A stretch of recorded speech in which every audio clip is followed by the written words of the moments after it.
Warning, warning, warning. Okay, now that you've just gone ahead and clicked play on this training, you've seen the timestamp and you're like, what in the world? Well, this is a big warning for you. Do not get overwhelmed. Before we start this training, I want to go ahead and emphasize this training that you are about to go through is similar to a seminar, okay? This training is going to be a one-stop shop for sleep, for everything that you will ever need to know about sleep for the rest of your life, okay? So by the end of this training, you will have pretty much like a practical PhD in sleep. And so yes, this training is going to be longer. Yes, it is going to be like a seminar, but don't worry, we are going to get through it together. There are going to be required breaks throughout it, okay? So those required breaks are going to be indicated and they're going to be flashing on the screen, and that means that you will be required to take a break because of the fact that this is way too much information for you to be able to get into your head, so that way you can practically learn it all in one sitting, okay? So we chose not to break up this training to avoid there being like 10 sleep trainings, okay? So instead, it's all in one place. So if you're one of those overachiever students who insists that they got to do every single one of the trainings in one sitting, well, guess what? You're going to have to learn a new skill. You're going to have to learn how to break these trainings up, okay? So do not try to do this training all in one sitting, okay? So do not get overwhelmed. We're going to take it step by step. We're going to get through this together. Stick with me. So do not worry about the timestamp on the training and how long it is, okay? This is a seminar. This is not a normal training. So with that being said, let's go ahead and start the training now.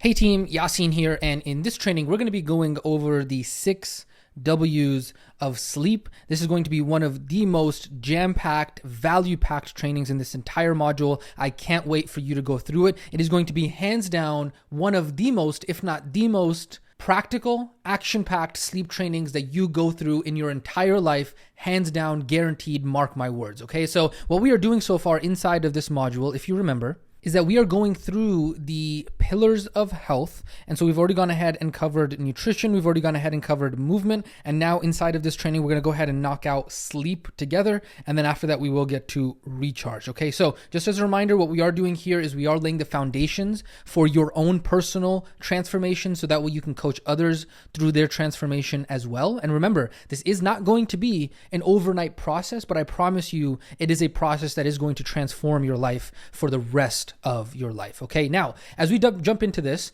the first question that you might have is, hey, are we really going to tackle all 6 W's of sleep in one training? We literally had entire trainings that were built on just one of the W's of nutrition. Are we really going to go ahead and knock it out for sleep? Absolutely. So just like we did for movement, because of the fact that these W's are easier to wrap your head around, they're not as in depth as they were for nutrition, we are going to be able to go ahead and knock it out all inside of one training. And so visually, this is what it is going to look like. We got the pillar of sleep smack dab in the middle. And then this is the visual that we're going to go ahead and use throughout this entire training to keep pace of where we are. Now, as you go through this, you might get to this point, and we're getting close to the end of module 3 here, and you might think, dang it, another training? What the heck, right?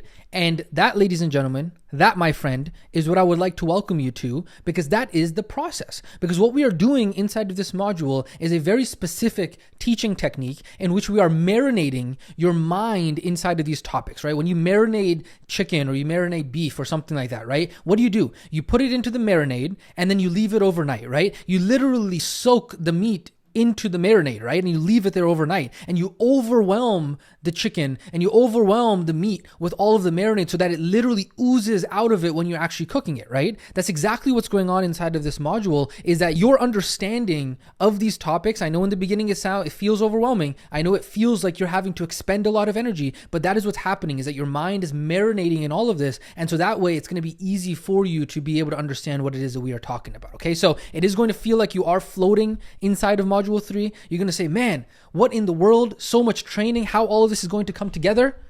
Perfect. Because remember, that is the process, and you may not be ready now, but through the process, you will become ready. So phase 1, phase 2, I'm sure you've literally memorized this by now. We're putting into power so we can create value, and then putting it into production inside of phase number 2. Okay, so ultimately, do not fall prey to the gurus who promise you to get rich quick And do not fall prey to the internal demon that is telling you, hey, all of this is for nothing. How am I going to get clients? How am I going to get students? Is all of this really going to make me money? Okay. Because I promise you, you will make it through this. Hang in there. We're almost done with module 3. And remember, everything that we're doing right now is just planting seeds so that way you can reference it in the future, okay? Our goal right now is not to think about how we can answer all of the questions from students that we don't even have yet.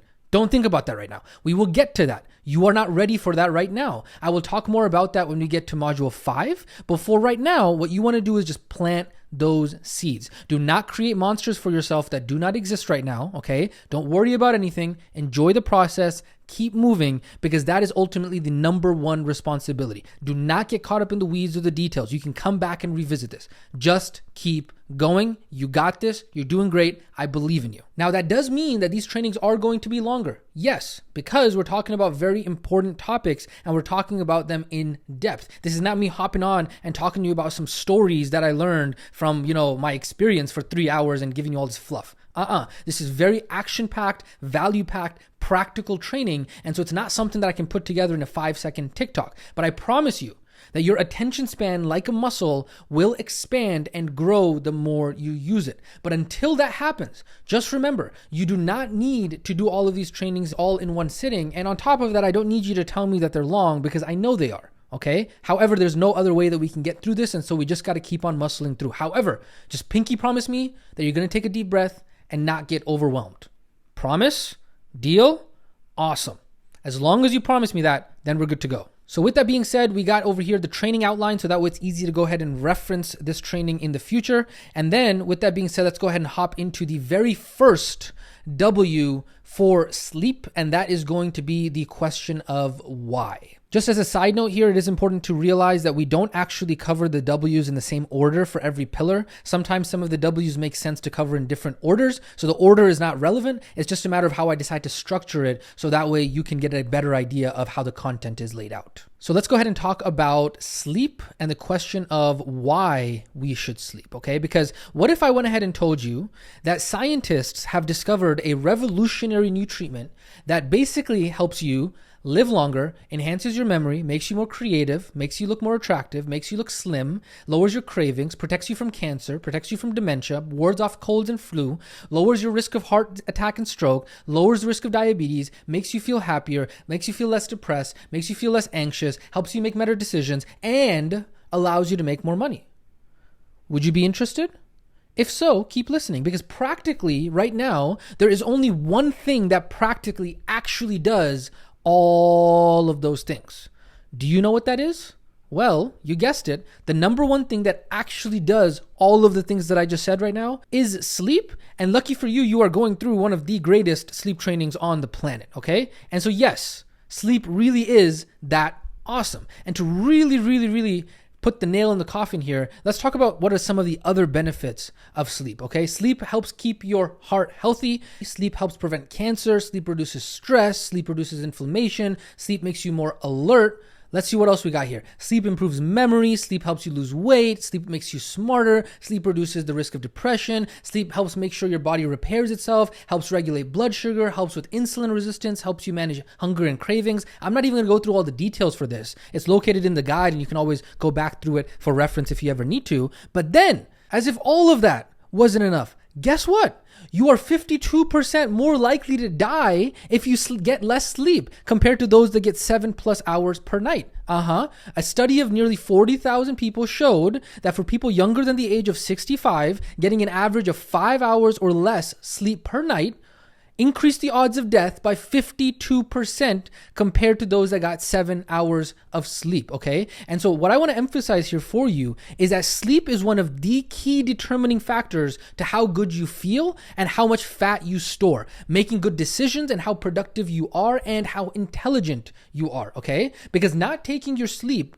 seriously is 1,000%, that is not a typo, is 1,000% statistically proven, okay? Absolutely proven to make you dumber, fatter, slower, and have a smaller bank account. In fact, what if I told you that getting just 1 extra hour of sleep every single night would impact your life more than making an extra $60,000 That is not a typo there. What if getting 1 extra hour of sleep was more beneficial for you than making an extra $60,000? Well, ladies and gentlemen, guess what? It's true. Just 1 little extra hour of sleep each night has more impact on day-to-day happiness levels than a raise of $60,000. Okay? Think about that for a second. Think about that. You think that you need to make more money when in reality, you just need to get an extra hour of sleep every single night.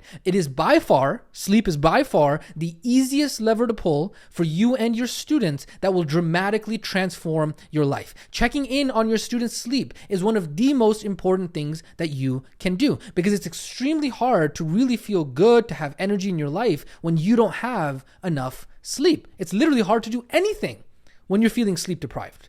And the crazy thing about it, the more sleep deprived you are, the less sleep you actually think you need. And so even though we talked about nutrition, and even though we talked about movement, really, honestly, the simplest lever that you can pull is sleep. It is very simple to implement, but by far has some of the greatest impact on transforming every aspect of life. Now, inside of this training and inside of this section, I don't want to just leave it off of that, okay? I want to make sure that you leave this section and leave this training with realizing how transformational sleep actually is. And so I want to hit this from another angle here, okay? How will sleep help me make more money and help me be healthier? Especially for you, if you are looking to make $10,000 plus per month online remotely. Well, there are 2 primary reasons I want to go ahead and touch on. Reason number one is what's called impulse control, okay? Because do you remember everything that we spoke about when it comes to the limbic self, right? Well, guess what? When you ask somebody to perform a task when they are sleep deprived, studies have shown that it's not much better than asking somebody who is completely drunk, okay? Now, therefore, when you are low on sleep, you have the emotional stability of a drunk human being. You have less control over the steering wheel between you and your limbic self, right? Remember we talked about the conscious self, and then there's the steering wheel of you, and then there's the limbic self? That's what we're talking about here. You have less control over that steering wheel, and you're more likely to become a reactive person who is more prone to be emotional and riding this roller coaster of thoughts and emotions. So if you remember, everything that we spoke about when it comes to riding the roller coaster of thoughts and emotions, and the limbic self, and the conscious self, and being able to observe your thoughts versus being able to be in your thoughts, all of that is what it is that we are talking about here. And so my question to you is that when you are limbic, are you likely to make better decisions or are you likely to make worse decisions, right? Both in your money and in your food. And the truth is that your ability to be conscious is what's going to allow you to make better decisions. And that ability significantly decreases when you are sleep deprived. And so your ability to be able to resist that fresh batch of cookies is significantly diminished when you are sleep deprived. We already talked about the difference between conscious eating and limbic eating, right? And so this applies both to your bank account as well as to your waistline. That's what we're talking about here when we talk about sleep. The second reason that I want to go ahead and hit right now, so that way you can really start to understand how important sleep actually is reason number 2 is intelligence. The second reason why sleep is important is because it actually makes you more intelligent. And when you are more intelligent, guess what? You make more money. And so your ability to learn new things goes up when you sleep, and the converse is also true. Your ability to learn new things goes down when you don't sleep. Why? Because the brain is clearing out useless information from short-term memory and transferring that information into long-term memory when we sleep. And then not only that, your ability to learn and recall that information is cut by 40% when you have less sleep, right? So here's a research scientist who says, hey, you can't pull an all-nighter and still learn effectively.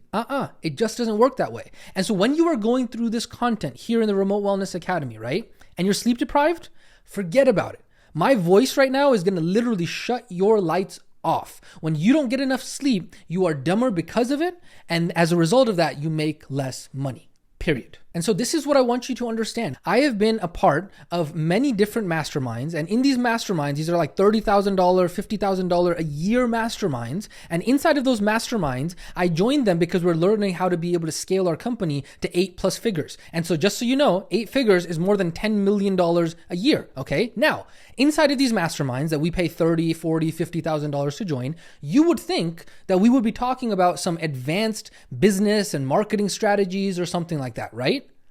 Nope. We're literally spending hours inside of these masterminds talking only about sleep and how to optimize our sleep and our focus and our productive output. I am not joking.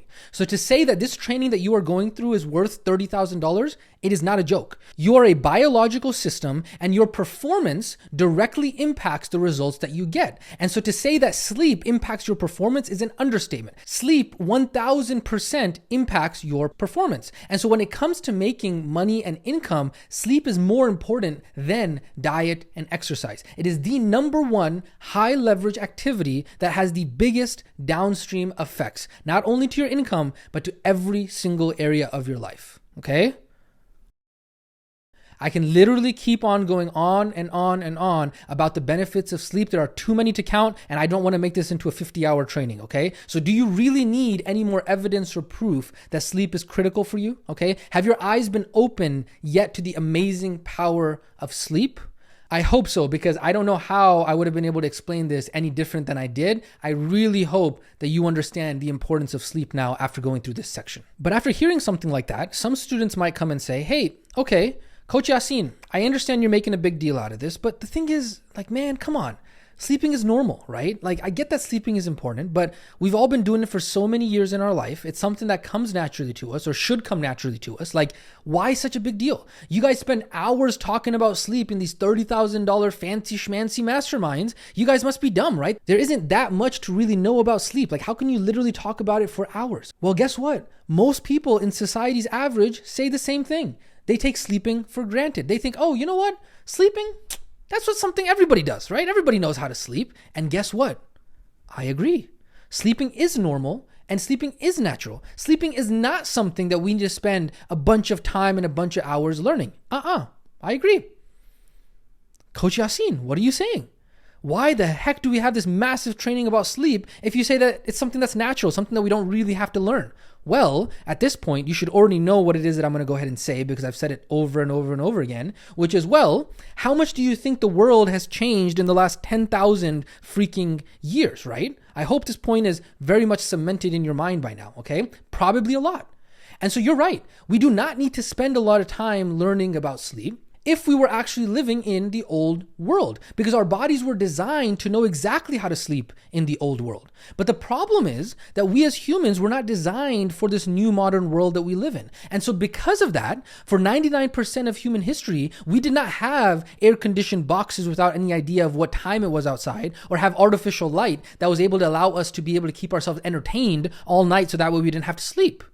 So guess what? The conditions that we are living in today's world are unnatural. And so do you think that we are going to have to learn some new things in order to be able to adapt to this new world that we are living in which 99% of human history did not have to live in?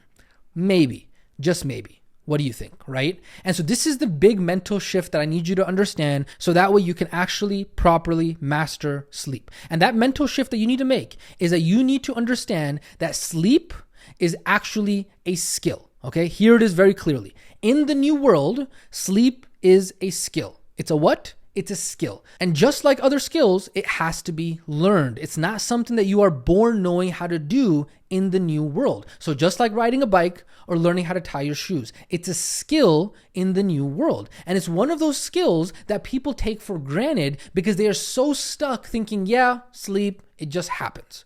But in the same way that just eating is a skill, well, don't you remember how much we learned about the skill behind how to eat and how much to eat? Remember all of that? Well, in the same way that how to eat is a skill in the modern world, in the same way, how to sleep is also a skill, right? And so it's important to understand and remember the definition of a skill, because a skill is defined as, here in the Remote Wellness Academy, is knowledge times reps. And so practice makes permanent, and perfect practice makes perfect. And so just because you go through this training, you will still need to actually put in the repetition, aka the reps, enough times in order to acquire the skill of sleep. And so this training is going to give you all of the knowledge, but until you actually put that knowledge into practice via repetition, you will not be able to acquire that skill of sleep. Now, having said that, the next question that a student might ask is, okay, Coach Yasin, I'm starting to understand how important sleep actually is, but how come, if sleep is so important, nobody actually ever talked to me about the importance of sleep? How come we go through our entire lives, we go through school, and we never even ever take a class on sleep? Well, my friend, that's a great question. Add that to the bunch of other skills that school never taught us. Up there with taxes, personal finance, communication, emotional regulation, and hundreds of other skills that the traditional school system and traditional society has failed to educate its students, okay? Because school and society is slow to realize that we are no longer living in the 1900s, and the fact that there has been more change in the last 50 to 100 years than there has in all of human history combined. And so guess what?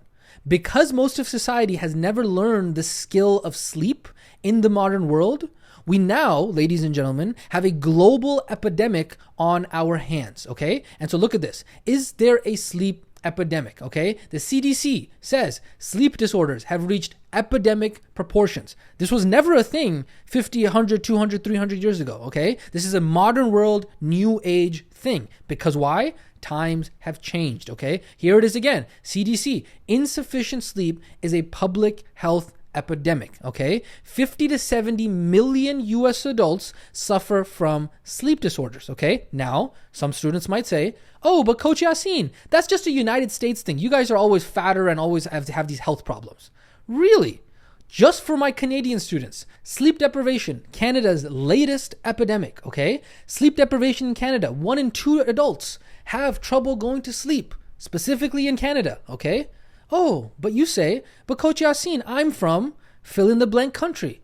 Come on, are you really going to make me pull up how bad sleep is in your country as well? Here's the thing. Times have changed around the entire world. It does not matter where you are in, you are still a part of this world that is being changed. And so sleep has become a global epidemic. It does not matter where you are, sleep has become a problem around the entire world. And so this is why what we are doing here at the Remote Wellness Academy is so important, because you are learning these skills here at the Remote Wellness Academy, and then through you, your students will also go ahead and learn these skills that are so transformational as well. And that, ladies and gentlemen, is how we can create a dent in the lack of skills that the world has in order for them to actually be equipped to live in this new world. And that is why this is what the vision and mission of the organization is. And so I don't know anything more exciting than being a part of this academy and being a student here at the Remote Wellness Academy, because that truly is the mission behind what it is that you are doing as well. Now, having said that, the next question that you might ask is, okay, well, what are these basic ABC tools that the world needs in order to be able to actually learn the skill of sleep? Well, guess what? I have good news, because here at the Remote Wellness Academy, we are going to answer all of this for you. This is exactly what this training is going to provide. It is going to provide you the step-by-step A to Z guide in order to learn the skill of sleep once and for all. And remember, the definition of skill is knowledge times reps. And so by the end of this training, you will have all of the knowledge. And then guess what? You just put that into practice, aka repetition, reps, and boom. Just like that, you are then also going to have the sleep skill within your toolbox. If all of that is not one hell of a introduction to what sleep actually is, I have no idea what is, because that, ladies and gentlemen, is the end of this first section right now, which is the why of sleep and why sleep is so important. Boom, check mark right there. We have 1 W down. We got 5 more to go. The next one we're going to go ahead and talk about is going to be the question of what when it comes to sleep. Okay, so let's go ahead and dive into that right now. What the heck is sleep after all, right? Now, sleep, it's a word and a concept that we've known for most of our lives, right? And yet, when you ask people, hey, do you know what the foundations of sleep are? Do you know what the parts of sleep are? What sleep actually is? They have no idea. And so that, ladies and gentlemen, you can add onto my list of the vendetta topics that I have against the current school system and society system, okay? Because unfortunately, we never learned this stuff. But don't worry, as always, RWA got your back. And so let's go ahead and talk about what sleep actually is. So the very first thing that you need to know about sleep and what sleep actually is that sleep is not a one thing. What it is, it's actually a cycle. And so like everything else in the natural world, our sleep is actually also made up of a cycle. And this cycle, which is called the cycle of sleep, is broken up into 4 stages. Okay, so stage 1, drowsiness. Stage 2, light sleep. Stage 3, deep sleep. And stage 4, REM sleep. Okay, so visually, when we talk about the cycle of sleep, this is what it looks like. Okay, we got stage 1, stage 2, stage 3, and then stage 4. Okay, so we're going to go ahead and dive into each of these 4 stages very briefly. We're not going to go too in depth with them, but just as much as you need to know so that way you understand the cycle of sleep. So again, remember, it's broken up into 4 stages. However, there is stage 0, which is basically like awake. And so this is like normal wake time, and that's just what you are throughout the day. So just disregard that, but I did want to just go ahead and mention that. And then we got stage 1, which is when you are in the drowsy state. And this is when basically you are starting to fall asleep. Sudden jerks or muscle spasms are common, easy to wake someone up from this stage. And if someone is not disturbed in this stage, then they will move on to stage 2. And so this first stage, the drowsiness stage, typically lasts approximately 1 to 10 minutes. And then when they're not disturbed, they move on into stage 2. And stage 2 is light sleep. This is where the heart rate begins to slow down, the body temperature drops, and it typically lasts between 10 to 60 minutes, depending on what part of the night the sleep cycle is happening, okay? And then next after that, we have stage 3, and stage 3 is deep sleep. This is where your muscles and body relax, physical repair is happening, muscle and tissues are repairing, and it's very hard to wake someone up from this stage. And this stage typically lasts approximately 20 to 40 minutes, again, depending on what part of the night this sleep cycle is happening. And then finally, we got stage 4, which is REM sleep, REM sleep. And REM stands for rapid eye movement. And the reason it stands for rapid eye movement is because the brain is active in this stage of sleep. It's very close to being awake, and the eyes are moving rapidly. That's how it gets the name, okay? And so this is the stage where dreaming actually happens. So whenever you dream when you're sleeping, this is the stage that is actually happening. And during this stage, the body is paralyzed and you're in basically a state of paralysis. And the only things that are moving is your breathing mechanisms and your eyes. And then this is the stage where psychological repair is happening, as well as information and memory consolidation. And then this typically lasts, depending on the cycle of the nighttime, around 10 to 60 minutes. And so that is the quick breakdown of the 4 stages of sleep. Now, altogether, each of these sleep cycles actually last around 90 minutes. Okay, so light sleep, deep sleep, REM sleep, and then the drowsiness in the very beginning of it. And so I just want to go ahead and point out here, 90 minutes is a rough approximation. The actual time differs for different people and also changes throughout the night on many different factors, as we're going to discuss here in a little bit. Okay, so I just want you to know those are the 4 stages, and they happen in a cycle round and round and round throughout the entire night. Okay, so stage 1, stage 2, stage 3, and stage 4.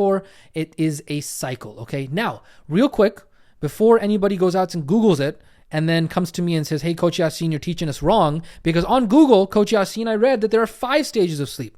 Well, Mr. or Mrs. Madam, the classification of sleep stages was updated in 2007, okay? And so back then, they used to think that there were 5 stages of sleep. However, the consensus understanding of the sleep cycle now is that there are 4 stages of sleep. So don't worry, RWA got your back with the latest and greatest, so that way you are the most up to date. Now let's go ahead and tackle the next W question, which is what amount of sleep should I get, right? In other words, how many hours of sleep should I get every single night? Now, after people start to hear that, like, okay, I have to make sure that I get enough sleep, immediately what they do is they switch into dogma mode and they think, okay, you know what? I heard on TikTok and Instagram that 8 hours is what I got to do, right? That's how much sleep I got to have, right?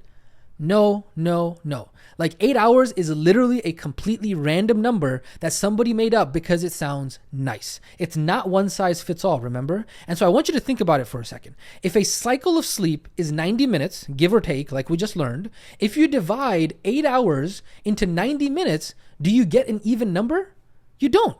And so how can 8 hours be possible when the 90-minute sleep cycle is typically what people are going to sleep? It doesn't work that way. And so where did the 8 hours come from? Well, if you divide 24 hours into 3 equal parts, sleep, work, and play, that is how you get the 8 hours. And so back in the day, back in like the 1900s, when people would actually divide their life up into like sleep, work, and play, and they worked in a factory and all this kind of stuff, they would divide up their day into 8-hour chunks, right? And so that's where it came from. But obviously we live in the new world and we have so much more understanding of sleep. So it's not about 8 hours, okay? But then the question is, okay, so how much sleep should I be getting, right? And the truth is that instead of thinking how many hours of sleep that you should be getting, instead what you should be thinking about is how many cycles of sleep in the nighttime I should be getting, okay? So visually, when we talk about the cycles that we just learned about, right, this is what it looks like throughout the night, right? You got hours of sleep on here, 8 hours, and then it's how many cycles are you going throughout the night, okay? And so how many cycles should somebody be actually getting every single night? Well, the answer to that question is that it depends person to person, as well as throughout your life, it's going to change. And so there is no magic number of cycles that actually works for everybody at the same age. However, for the sake of simplicity, let me go ahead and give you some benchmarks. And a lot of the benchmarks, unfortunately, are outdated. And so they do talk about them in hours. So I'm going to give it to you in hours, but in the back of your head, you should remember it's all about cycles. Okay. So babies initially need like 16 to 18 hours. There's a lot of growth and development that's happening, especially in the brain. School-age children typically need about 9.5 hours of sleep per night. Most adults are going to need about 7 to 9 hours per night. And then elderly after the age of 60, their sleep ends up becoming shorter, lighter, and more interrupted. And so what does that mean for you?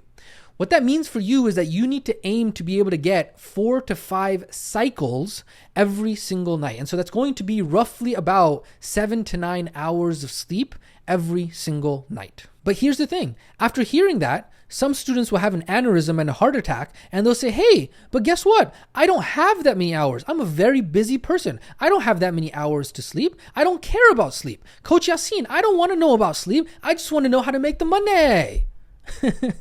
And yet, those same students spend so many hours every single night and every single day on social media. Those same students have the smallest income potentials and provide the least amount of value to others.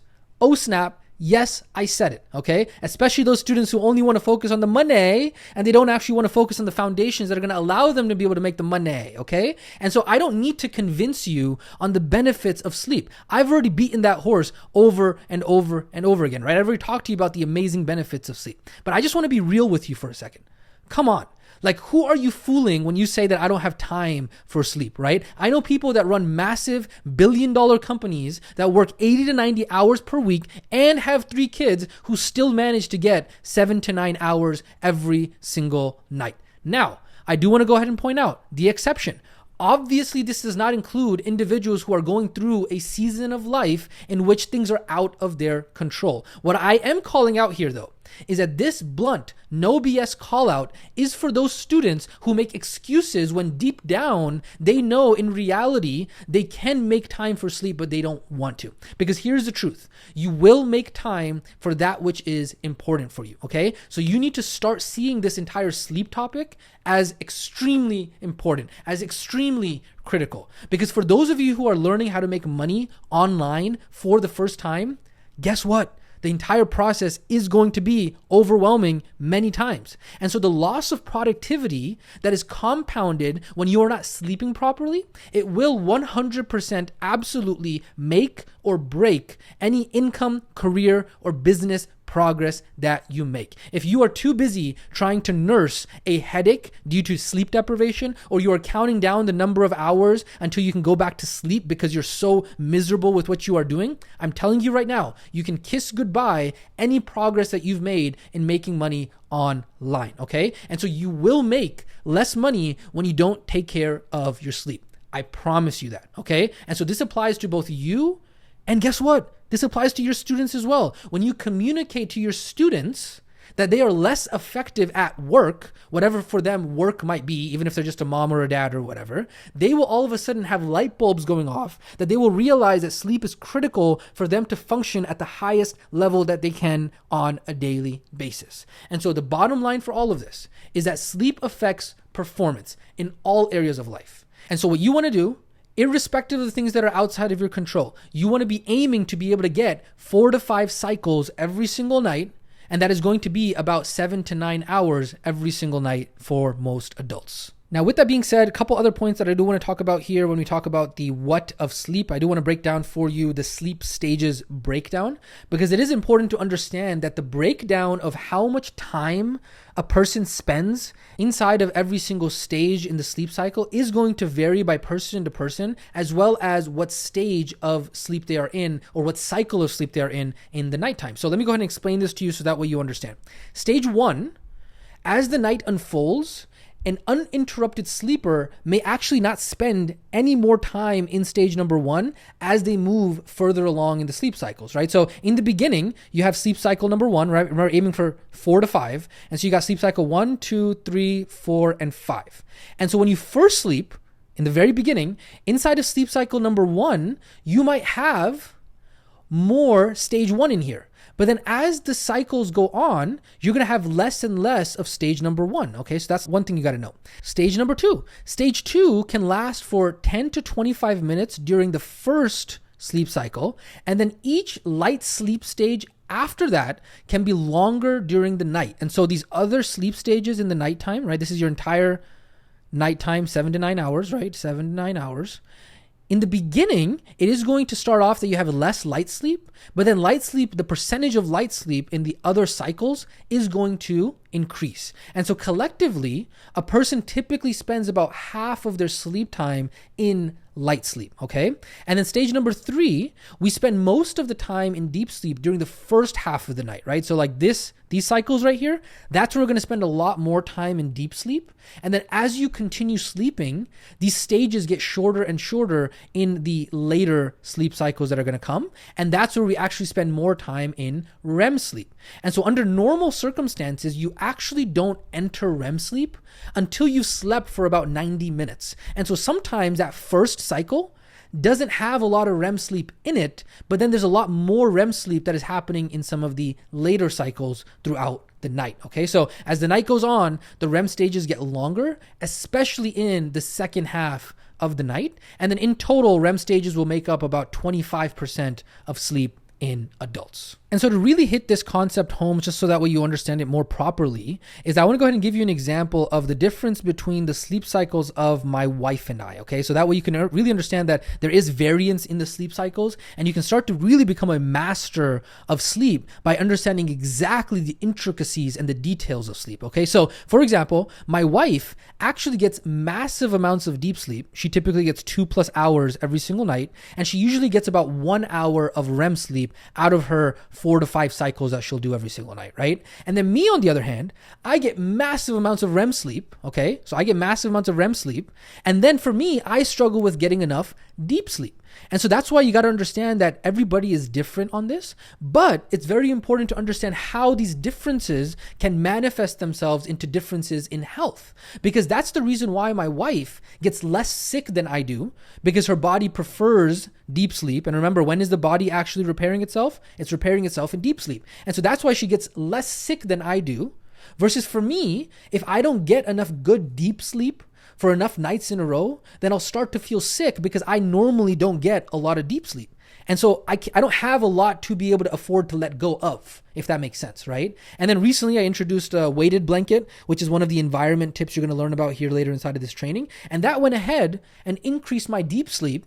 And so now all of a sudden I get 2 hours of REM sleep every single night, and I get 2 hours of deep sleep every single night. And so I've been getting sick less, okay? And so this is, remember, this is over the course of all of the sleep cycles. So this is right here, 7 to 9 hours, right here. And then inside of those 7 to 9 hours, inside of those 5 sleep cycles, 4 to 5 sleep cycles that you're going to have, the percentages of each of the stages is going to differ based off of the individual, based off of a lot of different factors. We're going to explore some of those other factors later on inside of this training. But that's very important to understand how these different stages will then impact the overall health of the individual. But ultimately what you want to do is you want to try and maximize deep deep sleep and REM sleep, because that is ultimately the part of the sleep cycle where repair is happening. So physical repair is happening inside of deep sleep, and then psychological repair is happening inside of REM sleep, okay? And then light sleep and drowsiness, like drowsiness, that's just for you in the beginning when you got to actually fall asleep. And then light sleep, even though we spend like 50% of our night inside of light sleep, we want to try and maximize as much deep sleep and REM sleep as we can. Now, your brain might be thinking, well, what the heck? How do I even calculate this? How the heck am I even going to know this? How am I going to maximize this? Like, Coach Yasin, you're literally just telling me a bunch of stuff. I don't know how to do any of this stuff. Don't worry. That's why one of the 6W questions is how. And so we're going to get to that, but I'm just going ahead and planting those seeds so that way you can understand what it is that we are building up to. Now, the last point that I want to go ahead and hit before we actually close out this section and this W of sleep is I want to go ahead and talk to you about alarm clock harm. Okay, because what you need to understand now that you understand what sleep actually is and the cycle of sleep is that ideally what you want to do is you want to wake up at the end of a cycle. Okay, so whether that be after 3 cycles or 4 cycles or 5 cycles, after REM sleep, right, you want to wake up like around this area here. Okay, this is when you want to wake up. Okay, so after REM sleep is ending, as you are going into light sleep, this is typically the point that you want to go ahead and wake up. But that, ladies and gentlemen, is the reason why alarm clocks are terrible. They do not care what sleep cycle you are in or what stage of the sleep cycle you are in, right? They will ring regardless whenever the time has come. But then here's my question. What if the time comes and you are actually in the deep sleep section of your sleep cycle? What happens then? What if you are in the middle of a REM sleep cycle? What if that's the stage that you are in and then all of a sudden that alarm clock goes off? Well, guess what?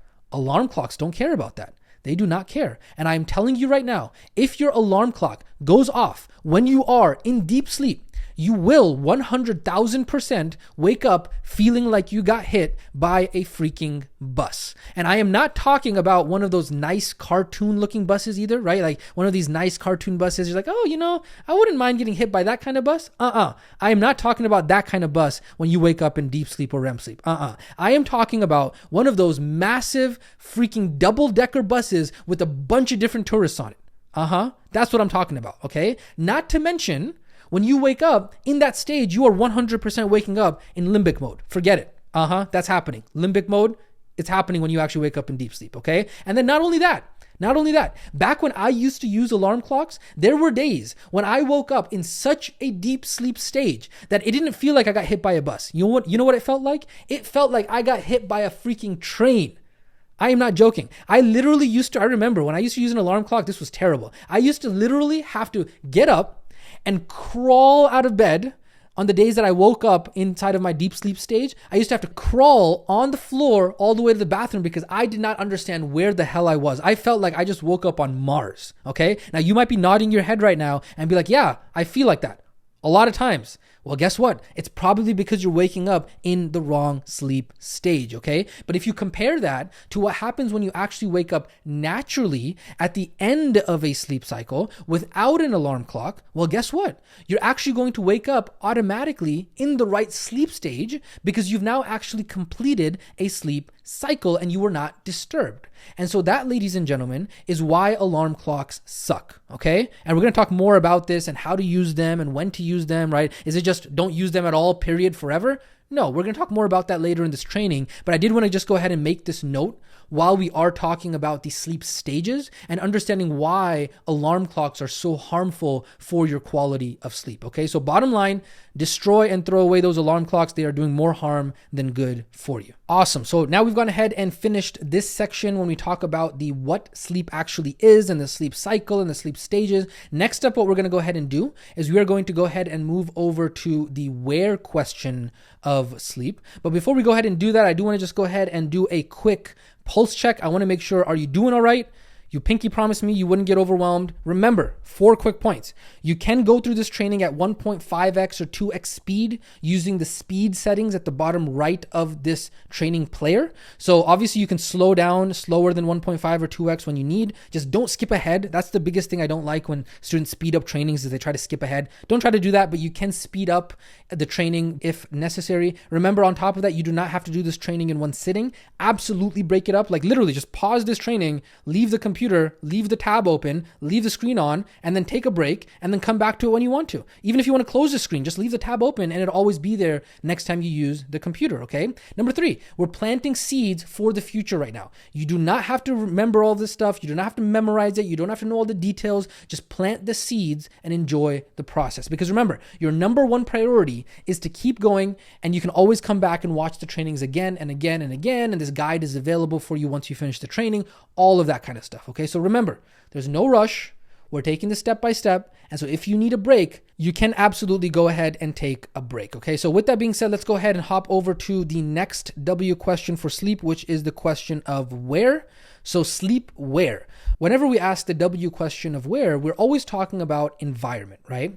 However, there is one important distinction. It's very important for you to know this. For most of the other pillars of health, nutrition, movement, and recharge, the question of where was not really that big of a deal, right? It was like, okay, hey, we got to move some pots and pans, and we got to clear out the kitchen, and we got to kind of, set up our area, whatever that might look like. However, for sleep, it's completely different, because sleep environment is the foundation for everything that we are going to learn about sleep. This is the reason why we are bringing up the question of where when it comes to sleep so early on inside of this training. And this is the part of the section that makes up sleep hygiene. Okay, there's a term that I'm going to introduce you to right now that's called sleep hygiene. And this is a very important term for you to actually learn and understand as well. So what is this term sleep hygiene, and what does it exactly mean? So as we start to talk about the topics of sleep environment, we're going to soon talk about sleep timing, we're going to talk about sleep preparation. All three of these topics, environment, timing, and preparation, they fall under the umbrella of having good sleep hygiene. And so hygiene in this context does not mean how physically clean you are. What we're talking about here is we're talking about how clean your sleep habits and routines are. And so whenever you hear anybody talk about this topic of sleep hygiene, this is what it is that they are talking about. And that's why I wanted to go ahead and introduce that term to you. So let's go ahead and talk about what are the things that we can do in our sleep environment to ensure that we can maximize our sleep quality. And so that's where I want to go ahead and introduce you to the 10 sleep environment changes. Okay. Now there are many different sleep environment changes that you could do, but what we've gone ahead and done is we've gone ahead and experimented and tested this over many years. I've literally been messing with sleep for, I think, almost 15, 16 years now, and I've been experimenting and testing. And so what we've gone ahead and done is we've compiled for you an entire list of the top 10 sleep environment changes that are going to be the most important for you to take seriously. Okay, so let's go ahead and dive into these really quickly and very briefly. Okay, so number 1 is going to be room associations. What is room associations? Well, what's happening is that your brain is always creating relationships and associations with everything, right? So whenever your brain thinks, hey, bedroom, if you work in your bedroom, your brain is going to associate work and bedroom, okay? And so what you want to do is it's very important to make sure that you don't have any other association besides sleep and sex. That's it. That's all that's happening in the bedroom, and you are dedicating that room to sleep. That's it, okay? This is the very first change that you can make inside of your sleep environment, okay? Change number 2, temperature, cold. What is it? Most people don't know that your body actually needs to be in a proper temperature range in order for you to be able to sleep effectively, right? So both for you to fall asleep and for you to stay asleep. And so in fact, the body temperature increases is one of the big reasons why people end up waking up in the middle of the night. And so your body needs to drop in temperature by 1 to 3 degrees in order to be able to sleep effectively. So what should you do? Well, you want to keep your room cold. 65 to 72 degrees is really where a lot of experts and scientists said that really works the best. For me, preferably, because I run hot, I do 66 degrees, okay? My wife doesn't like it, but we end up having some negotiation and she puts up more blankets and that kind of stuff, okay? Now, the other thing is that you can also consider devices like a bed jet, okay? And a bed jet is something that blows cold air into your bed. Personally, because my home has a split AC unit, I can go ahead and not have to use a bed jet, but I've heard a lot of great things for people who don't have split ACs or multiple AC units in their home. So that is the second important environment change that it can be explored when talking about sleep and the environment, okay? Third change is lighting and internal lighting. So what is it? So the thing is that sleep in total darkness is absolutely necessary in order to get good restful sleep. And so you want to make sure that you are taking care of all of the internal lights inside of your room that you sleep in. And so what do you want to do? You want to get rid of all of the lights in the room, obviously other than the overhead lights, right? So don't charge devices in the room that are going to have lights on them, no LEDs. You want to use tape in order to cover up any other lights in the room. For example, back in the day, I used to have a fire alarm that was inside of my room. And then there was a small LED on it that I used tape in order to cover it. Now, obviously you want to be careful not to cover any important sensors or something like that, but that's just an example of making sure that you are in total darkness when it comes to the lights inside of your room. Then the fourth one on here is lights outside of the room. And so what that is basically making sure that we block out all external lights as well. And so the test for this and how you can actually determine if your room is dark enough is that you want to go into the room in the middle of the day when the sun is shining outside, and you want the room to be pitch black when the sun is out in the middle of the day. That's how dark you want it.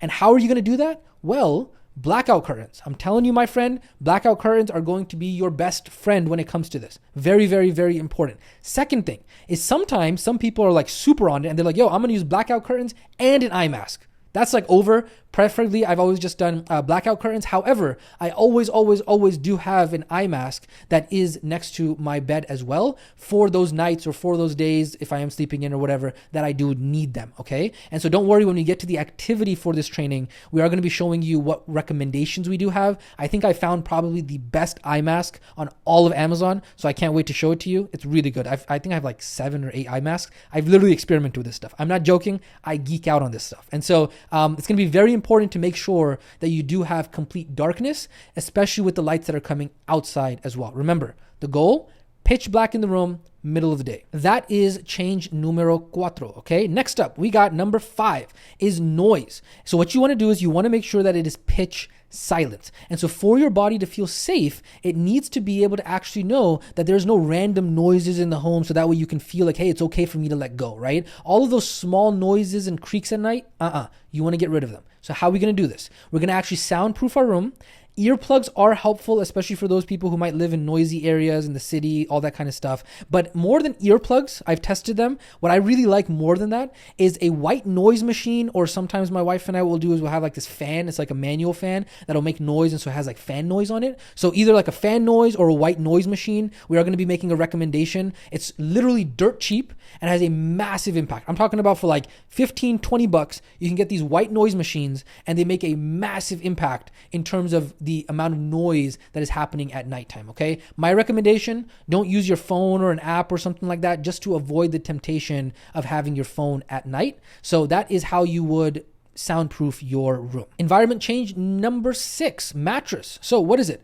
Well, guess what? You spend 8 hours of your day every single day on a mattress. That is 1/3 of your entire life that you're spending on a mattress. And so people spend hundreds of thousands of dollars on a house, and yet they spend less than $1,000 on a mattress. They're like, hey, 200, 300 bucks. Let me see what's the cheapest mattress that I can get. Okay. You spend more money on your car, and you spend way more time on your mattress than you do inside of your car. And so if you think about it, it makes complete sense, okay? And so there are not a lot of other expenses than spending on your mattress that are going to give you that quality of life and productivity as much as getting a mattress that isn't crappy that you actually like sleeping on, okay? And so what do you do for this? Find a mattress that you actually enjoy sleeping on and feels good, if applicable, okay?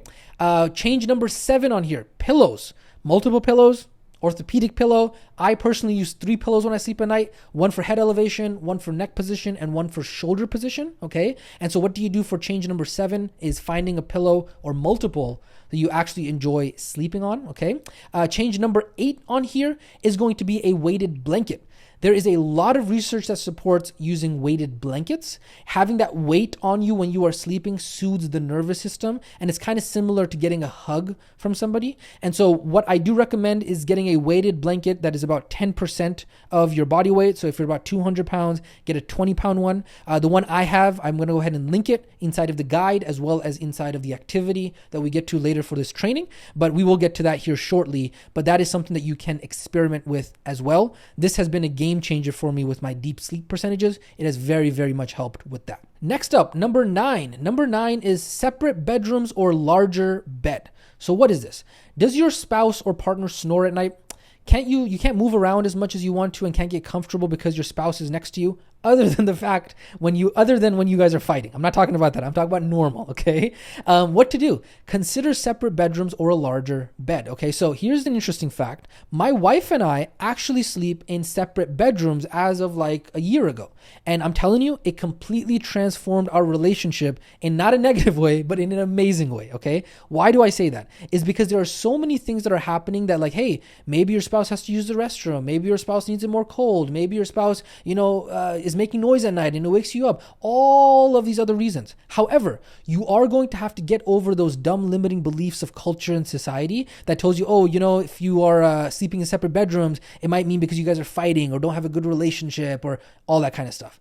It took me a while to get used to as well, okay? But I promise you, once I got used to it, it was an absolute game changer for us, okay? And so don't worry, you guys can still have sex the same way that you used to have sex, okay? It's not a big deal. That doesn't get impacted in any way, shape, or form, but it absolutely does impact the sleep aspect of things. So that is definitely something that you need to consider when you are talking about sleep environment and the quality of the sleep that you are getting, okay? And then finally, change number 10 is safety and security. If you don't feel safe and secure at night, your subconscious is never going to feel fully being able to let you go into a deep state of sleep. And so it can sound silly, but just getting a better lock on your door or an alarm system or something like that can really help with your sleep, even if it's only looking at it like once ever. Like you just look at it and be like, okay, I feel good. I have good security in my home, so I can just let go at night and fall asleep properly. And so those are the 10 sleep environment changes. I do want to just go ahead and remind you, this is not a random list. I literally do all of these things. This is a hand-picked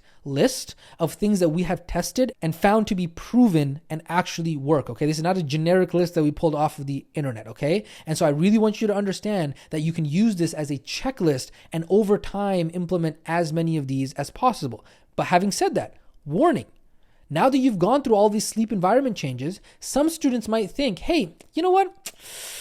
I don't know. It's like these things that you just talked about, they seem minor. They're not really that big of a deal. Like, I don't know about this kind of stuff. Like the temperature and the lighting. Like, what are you talking about? Listen to me. Do not be one of those people who discredit something because it is simple. Most of the things in life that people don't do are simple and have something called asymmetric returns.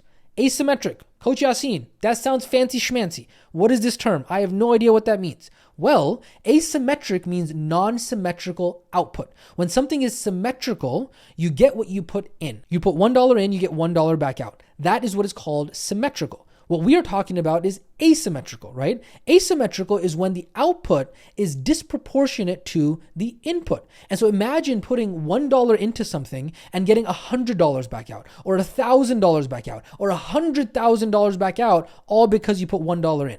That's what we talk about when we talk about asymmetric returns, right? And so when we talk about sleep environment is 1000% an asymmetric return. It's a small, minor, one-time thing that you do, and guess what the return is? It's a lifetime return. And so in life, you want to make sure that you are looking for, in life and business, honestly, you want to look at those problems that you can fix once, and then you get returns for a very long time, okay? You fix these small details once, and you get long-term benefits. And so please, listen to me. Do not discredit this section. Doing just a few of the things that we talked about will absolutely transform the trajectory of your sleep, which will then absolutely transform and alter the trajectory of your life. And so bottom line, do not ignore these environment changes. They are the foundation for everything else that we are going to discuss, and are one-time projects that when you put them in, you are going to get a return on investment for the rest of your life, okay? And so don't worry, when we get to the activity for this training, we are going to walk you through an activity checklist so that way you can start to actually implement these 10 environment changes to your sleep hygiene. Beautiful. So that, ladies and gentlemen, is this section when we talk about where. So that knocks down 3 of the 6 W's. We just finished the sleep environment. What we are going to do next is we are now going to get into the question of when it comes to sleep. So let's go ahead and talk about that now. Sleep when. Now, if you remember, sleep when is all about timing and preparation and planning and all that kind of stuff, right? Now, as soon as people hear about the question of when to sleep, they immediately go into like dogma, society's current paradigm mode, and they say, okay, you know what? Okay, I heard all these things about what time I should sleep. And I learned all these things about these assumptions and these superstitions and these false beliefs about all this stuff, okay? And they have so many shoulds and should nots that they should all over themselves. And so what we're going to do is we're going to break this down and we're going to look at this from two perspectives. Number one, we're going to look at sleep timing and when you should actually have that sleep timing aspect of things. And I say should as an expectation, but not something that is meant to be taken as dogma or doctrine, okay? And then part two is sleep preparation. So let's go ahead and talk about that part one right now, which is sleep timing, okay? So even though there is no best answer, quote unquote, for the best time to sleep, the truth is that there is one very, very, very important thing that you need to always keep in mind is that our body loves pattern and routine. And so like we talked about in previous trainings, our mind loves freedom, but our body loves routine. And so this is what we want to understand whenever we talked about when it came to nutrition and movement, right? All of that applies to sleep as well. So this is point number one that you need to remember about sleep timing, which is that consistency is key, routine is key, and our body loves routine, especially when it comes to sleep, okay? The second point that I want to go ahead and open your attention to here is that there is one key difference when it comes to sleep that we did not talk about when it comes to nutrition and movement, because sleep is tied to the cycle of nature more than nutrition and movement was. And so if you look at how our ancestors lived, they would eat and move whenever they needed to, but they would always sleep at a certain time. And so this is why there was much more flexibility when it came to the question of when around nutrition and movement, okay? So for the question of sleeping when, the science is very clear on this. The body has a very clear rhythm that it follows. And so unlike when we talked about nutrition and movement and we said, hey, it's really contingent upon the person and as long as you get your calories in and as long as you do X, Y, Z, for the most part, there's a lot of flexibility. For sleep, that flexibility does not exist as much, okay? Because there is a very specific rhythm that our bodies follow when it comes to sleep. And that rhythm has a very fancy schmancy name to it, and that's called the circadian rhythm. It's called the what? The circadian rhythm. And so what's important to recognize with this is that whatever we decide to do with our sleep schedule, we need to recognize that our body is following this natural cycle of nature. And so when we look at this, we need to look at both points here, right? Number one point we talked about was consistent sleep and wake up times. We talked about that. That was point number one. And then the second point we talked about was having that circadian rhythm in place, right? And so when we put both of these together and we really say, okay, hey, sleep timing, what should we be focusing on here? We get a very clear answer around what the best optimal times for sleep are. And what is that answer?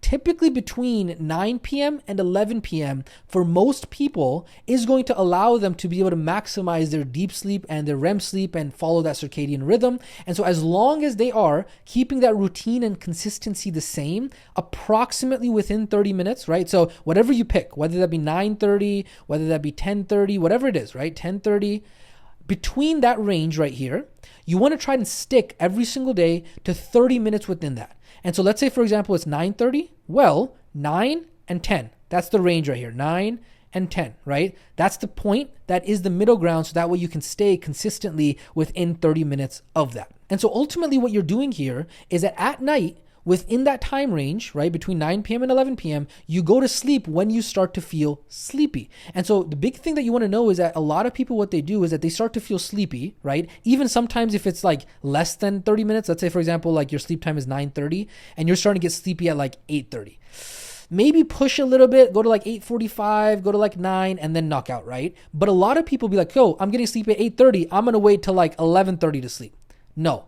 A lot of times what people do is they push through that sleepiness feeling, and then as a result, they end up waking up in the middle of the night, or they're not able to go to sleep and that kind of stuff. So it's very important to recognize that. So my recommendation is to set an alarm. But Coach Yasin, you literally just told us, destroy our alarm clocks. Yes, I did. But remember, that was for waking up. What I'm saying is that what most people do is they set alarms for when they want to wake up. But what we do, because we're smarter about this, is that we do not actually set an alarm for waking up. What we do is we set an alarm for going to bed.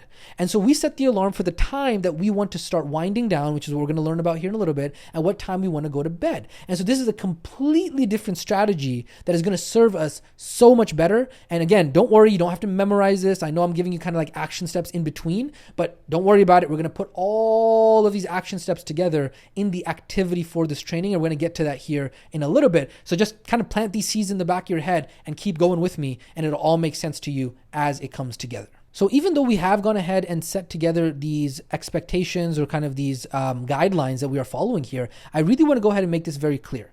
Listen to this very carefully. There are going to be optimal strategies for different individuals at different seasons of life, okay? So ultimately the answer is to test and experiment with what works best for you and your body, specifically in the season of life that you are in. A lot of times, let's say for example, we're having young kids right now. Well, that's the season of life we're in, and that season of life is going to come to an end. And so we got to always be experimenting so that way we can figure out, hey, in this season of life, this is what works for me. And then in a different season of life, something else is going to work for me.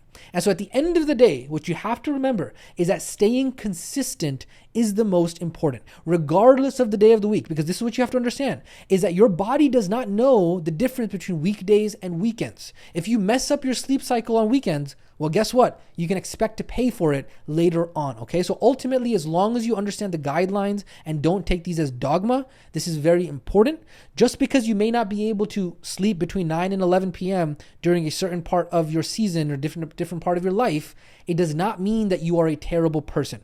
Don't get stuck in all of these terrible dogmas and these beliefs that are actually going to do more harm than good for you. So that's just one very important distinction that I want to just go ahead and make right there. All right, so that was the first part of the question of when. We went ahead and talked about sleep timing, and we talked about the consistency and the importance of sleep timing and the circadian rhythm. We talked about that right there. Boom. And now the second part of this we're going to talk about is sleep preparation. So let's go ahead and talk about sleep planning and preparation. So in regards to sleep planning and preparation, do you remember we talked about how winning the battle before it's fought?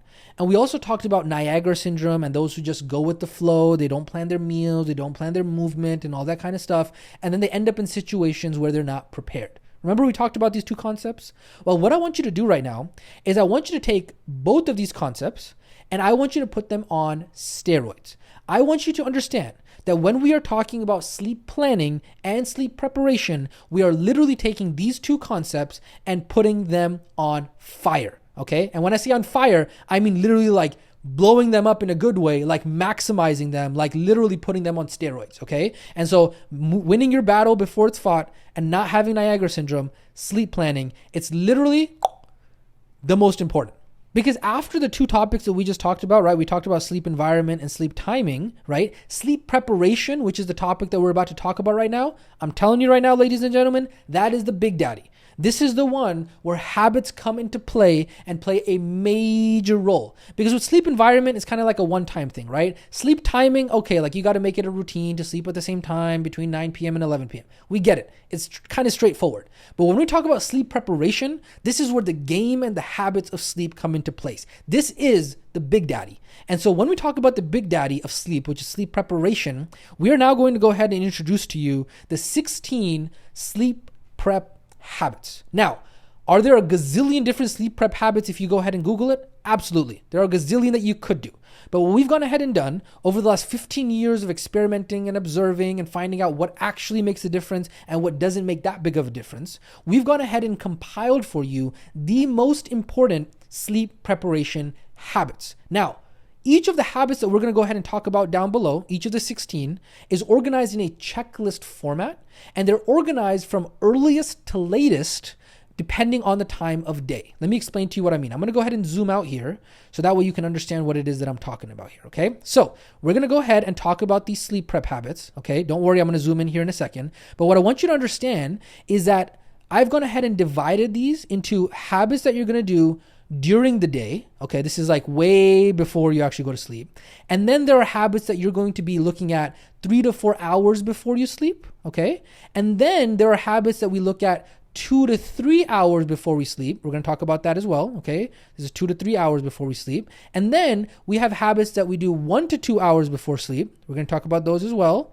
Don't get overwhelmed. Stick with me here. Okay, we're going to break them down step by step. And then we're also going to be talking about habits that we do right before sleep. So ultimately, altogether, there are going to be 16. I know it looks like a lot. Stick with me. You're not going to implement all 16 all at once. Remember, this entire training is a once in a lifetime training. This training is going to serve you for the rest of your life. And so that's why it's a little bit more in depth. However, stick with me and it's going to make a lot more sense. And so this is how all of these 16 habits are divided depending on the time of day. And we start with the earliest part of the day. And then the closer we get to sleep, we have all of the habits broken down from there as well. Okay, so I'm going to go ahead and zoom back in right now.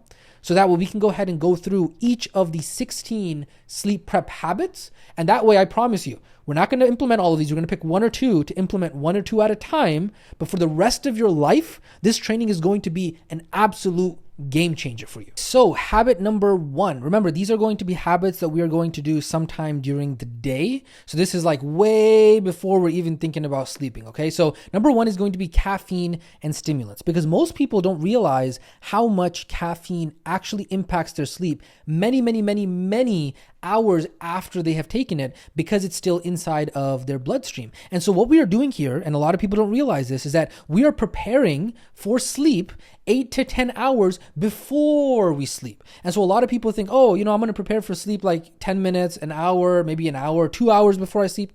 We're literally talking about things that you are doing to prepare for sleep, literally hours and hours and hours and hours and hours before the actual sleep time happens. And so what you got to know is that the half-life of caffeine inside of the bloodstream is 6 hours. And so what that means is that you need to actually consume the caffeine 8 to 10 hours before you plan on sleeping. Now, some researchers even argue 12 to 14 hours before bed, but bare minimum, 8 to 10 hours before bed is when you want to go ahead and have that cutoff for caffeine. And so if that means that you're sleeping at 8, that means you're probably going to go ahead and cut off with the caffeine at like 10 a.m. And so it's very important to realize, otherwise by the time 8 p.m. comes, you still have that caffeine in your bloodstream and you're not going to be able to fall asleep, okay? And then on top of that, if you do notice other adverse effects when it comes to caffeine, you may want to actually consider, for you and your body type, kicking stimulants all together. And we had a guide for that in one of the previous trainings, okay? So that is habit number 1.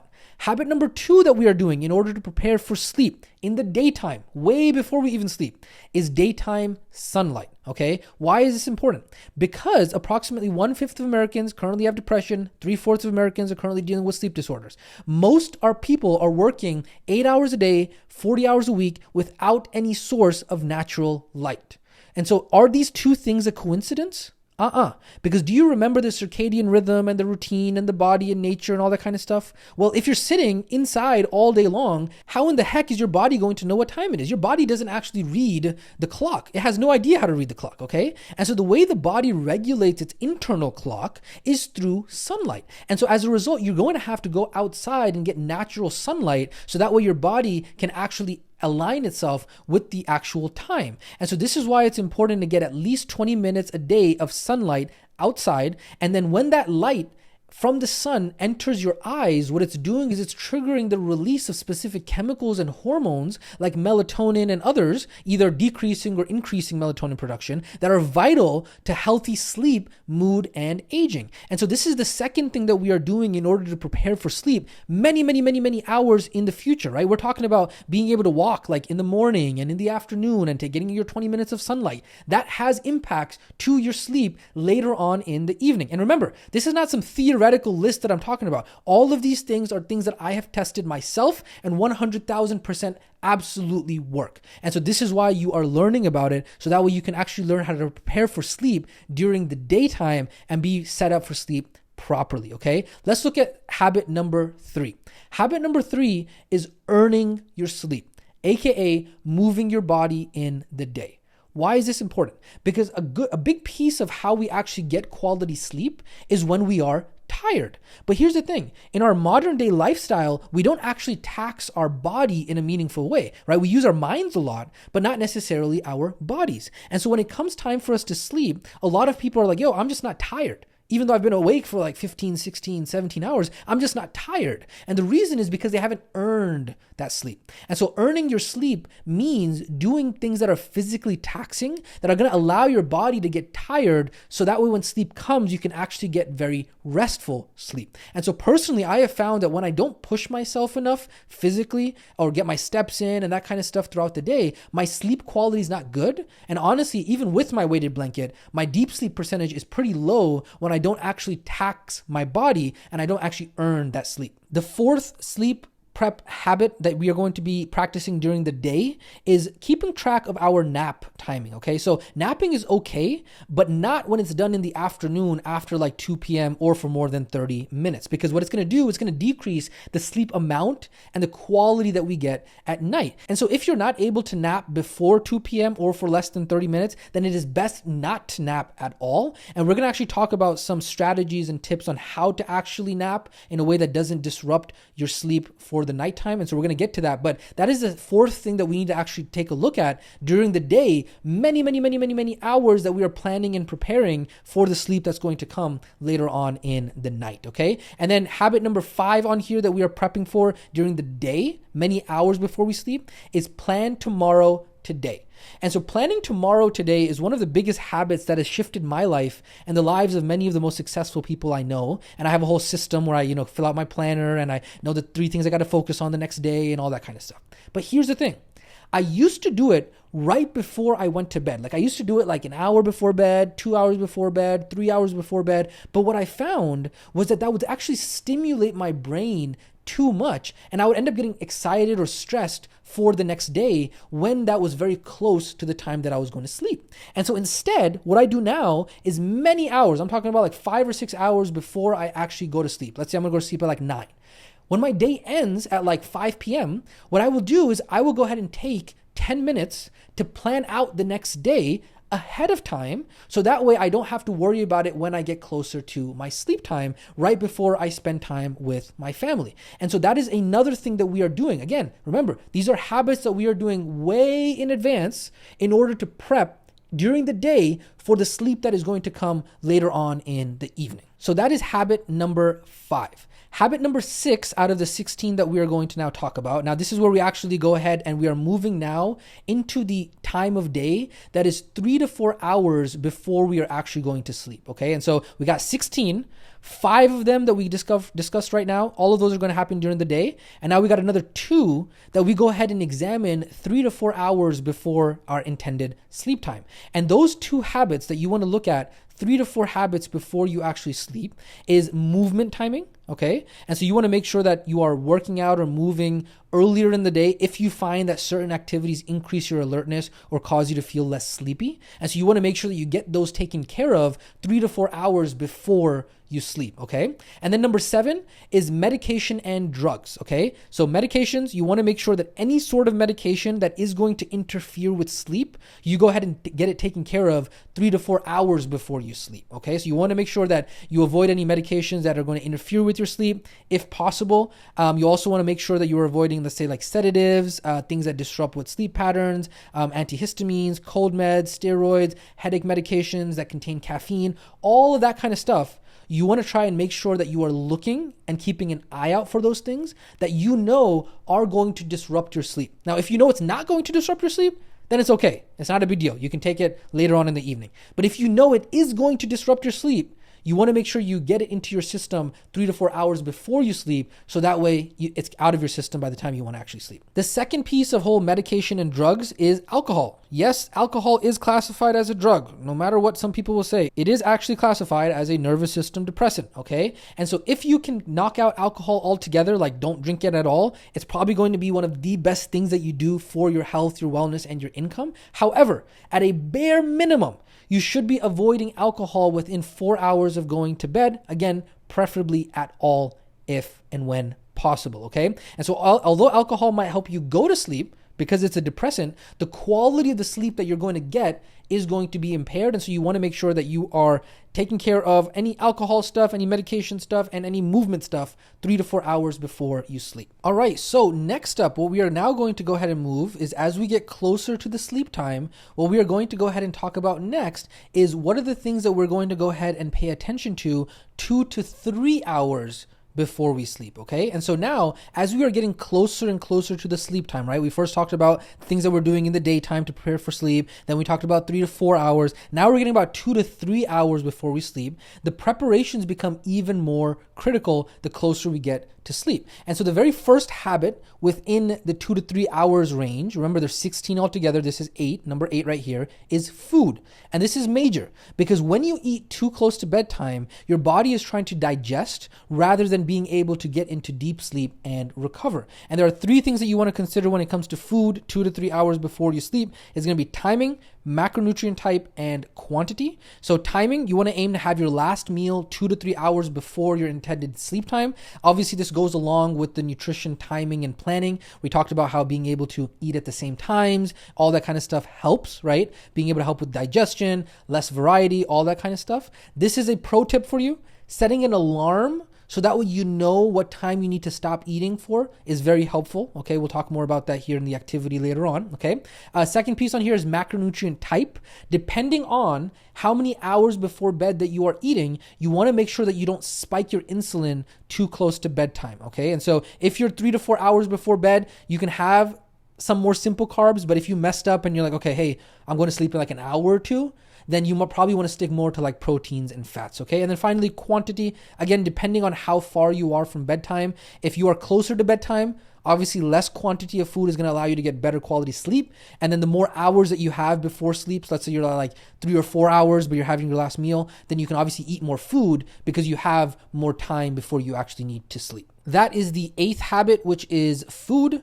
The next one that we're going to go ahead and talk about is water, okay? So we want to go ahead and take a look at our water intake 2 to 3 hours before bed, because waking up in the middle of the night to use the restroom is one of the biggest problems when it comes to sleep. People think that, hey, you know what? I got to drink all of this water before I go to bed. But when they do that, they wake up in the middle of the night and it messes up their sleep. And so what you want to do is you want to aim to get most of your hydration during the beginning and middle of the day, so that way you can prevent sleep fragmentation.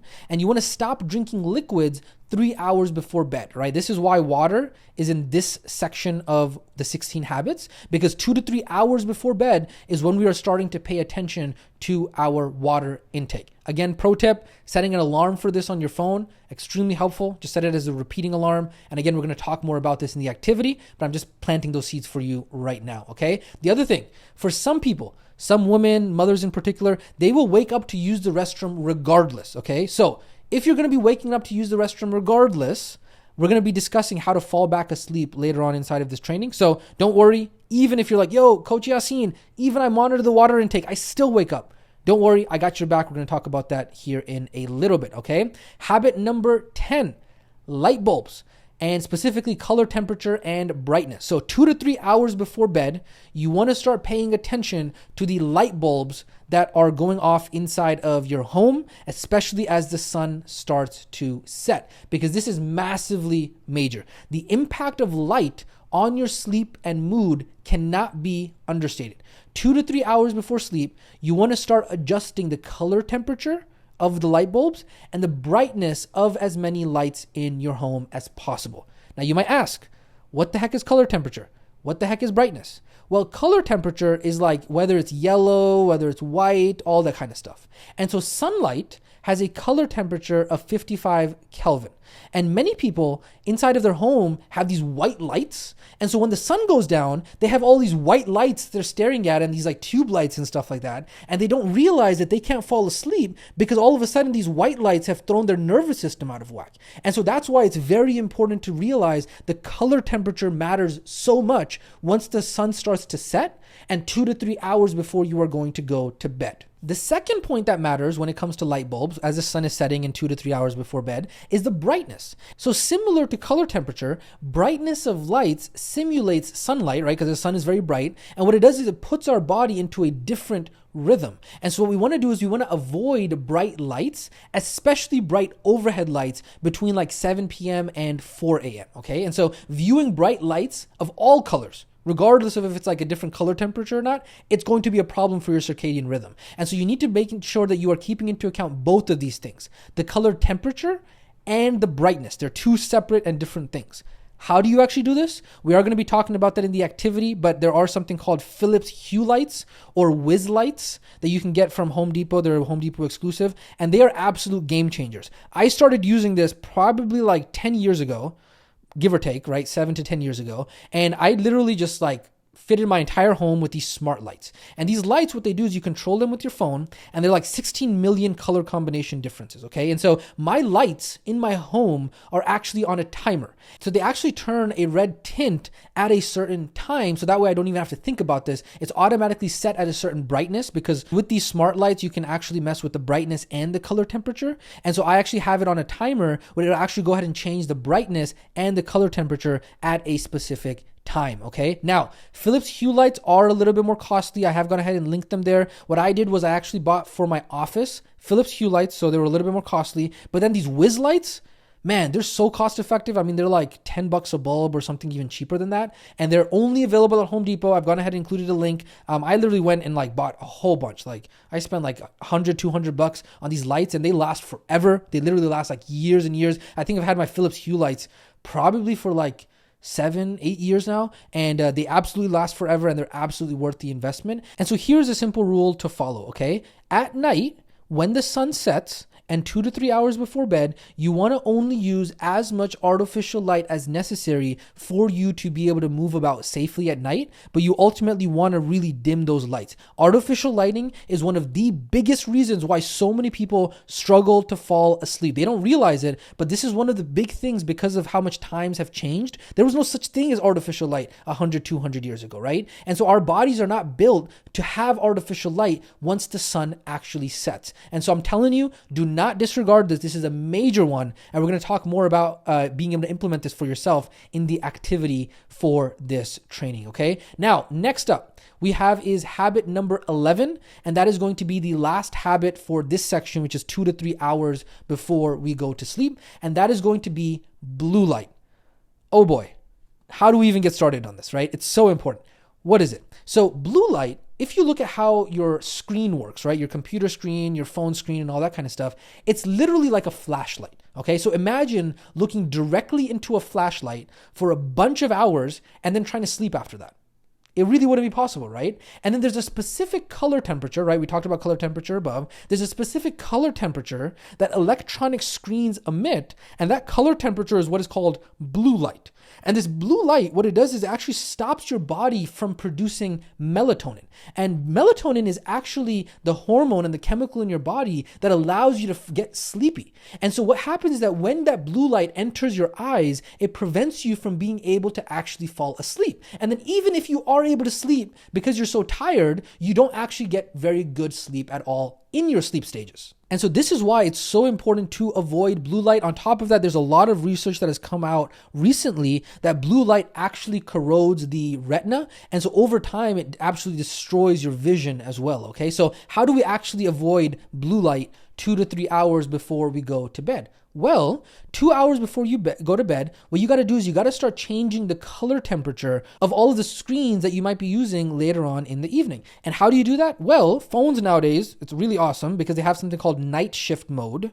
And so on Android, there's like two features. They have like night shift mode and grayscale. So I actually think I turn on both of them on my device. And then on iPhone, they have the same thing on there as well. So you can turn that on your phones. And then there's an app that's called the Flux app that actually changes the color temperature of your computer screen, and maybe if you're using like a screen in order to watch a movie at night with your family, it'll actually change the color temperature. Now, I cannot understate how amazingly awesome this Flux app is. Like, I think I've been using it for probably 10 years now, and honestly, when you use it and when you don't use it, it is an absolute game changer. Like, you don't even realize that the screen that you're looking at right now, it does not have the right color temperature. And then this Flux app will actually change the temperature of your screen throughout the day. So like in the morning, it'll be at a different Kelvin temperature that's really bright. And so then in the morning and throughout the daytime, it's kind of like more of a white light kind of light that's coming out. And then as the afternoon and the evening starts to happen, it'll actually start to change the color temperature. So it's better for your eyes as well. So we've gone ahead and linked that inside of the guide. But again, don't worry about all these things right now. I know I'm going through a lot of details, but it's all going to come together for you when we get into the activity for this training. Okay, so that is number one. How to avoid blue light is Night Shift on your phones and Flux app on your computers. And then number two is using blue light blocking glasses, which I've gone ahead and linked the ones that I use. And those are the ones that I start using about 2 to 3 hours before I go to bed. And even when I'm watching like a movie or something on the computer at night with my family, I go ahead and use my blue light blocking glasses as well. So those are two very helpful tips when it comes to avoiding blue light after sunset, and especially 2 to 3 hours before bed. All right, so next up, we're going to go ahead and now move on to the things that we're going to pay attention to 1 or 2 hours before sleep, right? So I'm going to go ahead and zoom out here just so you can go ahead and see what it is that we're talking about here, right? So we went ahead and we just knocked out the things that happen 2 or 3 hours before sleep. That's what we talked about, right? So inside of this, we talked about habits numbers 8, 9, 10, and 11. That's what we talked about. Again, don't worry. I know it's not zoomed in at all, but I want to just go ahead and zoom out so that way you can see what it is that we're talking about. And so you can see here, as the day is progressing, we are looking at these different habits and preparing ourselves for sleep, right? So during the day, 3 to 4 hours before sleep, 2 to 3 hours before sleep, and now we're getting into 1 to 2 hours before sleep. Now, again, remember, these are habits that are going to serve you for the rest of your life. This does not mean that tomorrow you're going to go ahead and implement all of these. Don't do that. Don't get overwhelmed. We're planting seeds. These are references. And so we're going to go ahead and do this one by one, but I do just want you to make it through this section. I know it's a lot, but you're doing a phenomenal job. Stick with me. And I promise you, this training is going to absolutely change the quality of your sleep, and as a result, change the quality of your life. So let's go ahead and talk about habit number 12 out of the 16, which is 1 to 2 hours before sleep. And that is watching your mental stimulation 1 to 2 hours before sleep. And so a lot of times what people do is that they watch a show or a movie at night or hang out with the family and that kind of stuff. Now, obviously, just as a reminder, use the Night Shift Flux on your screen, blue light blocking glasses, and adjust the color temperature and brightness of your light bulbs in your room. These three are important when you're doing that, right? But even when you do those things, here is a warning. You want to avoid extreme mental stimulation before bed. An example, my wife and I used to watch one of our favorite TV shows, The Last Kingdom, and before we go to bed. And I used to get so riled up because this show has like murder and people dying and like war and like all that kind of stuff. And so I literally, even though I was wearing my Night Shift and the Flux and the blue light glasses and I had everything on point, but I was literally so riled up after watching this show that I would have difficulty winding down. And so typically 1 to 2 hours before you go to bed, you want to avoid things like mental stimulation. So anything that is going to go ahead and get you riled up, randomly surfing the internet, scrolling through social media, random YouTube videos, things that get you thinking a lot, maybe too much learning as well. During this stage, you want to kind of start stopping that stuff. That's going to be very helpful for you 1 to 2 hours before bed. Okay, so that is habit number 12. Habit number 13. This is a big one. This is one that took me a long time to learn and master, and it's going to be something that you work on as well, but it's called the power down hour. I used to call it the disconnect protocol, also called the unwind time. Okay, so what is it? The thing is that one of the biggest misunderstandings of sleep is that people think that they can just go to sleep when sleep time comes. But it doesn't work that way. You actually have to unwind in order to be able to sleep well, right? We're talking about all of these sleep preparation and that kind of stuff. Well, this is a part of that, but it's like focused more on the unwinding, right? Because usually 1 to 2 hours before the desired sleep time, you want to be able to start to kind of unwind. And so how you do this is what you do is I recommend setting an alarm. So that way you know when it's time to start disconnecting. That's a very epic tip. And what you want to do is you want to start powering down your electronics, start turning off the TV, start turning down the smartphone and the computer. You want to start putting the screens away, no electronics. You can work with paper and pencil if you really feel compelled to do so, right? And this is a really great time to really just unwind. do your becoming journal, start doing that kind of stuff. Planning the next day, like we talked about, I usually find that if I do the planning the next day at this time, I get too mentally stimulated, so I prefer not to do it. But really in this time, you really want to start to create a routine around the things that allow your body and your nervous system to get ready for sleep, physically and mentally. And remember, avoiding that bright light and that blue light. You want to make sure that you avoid that as well. So what are some ideas of what you could do during this disconnect protocol wind down time, right? So some things you could consider doing: brain dumping.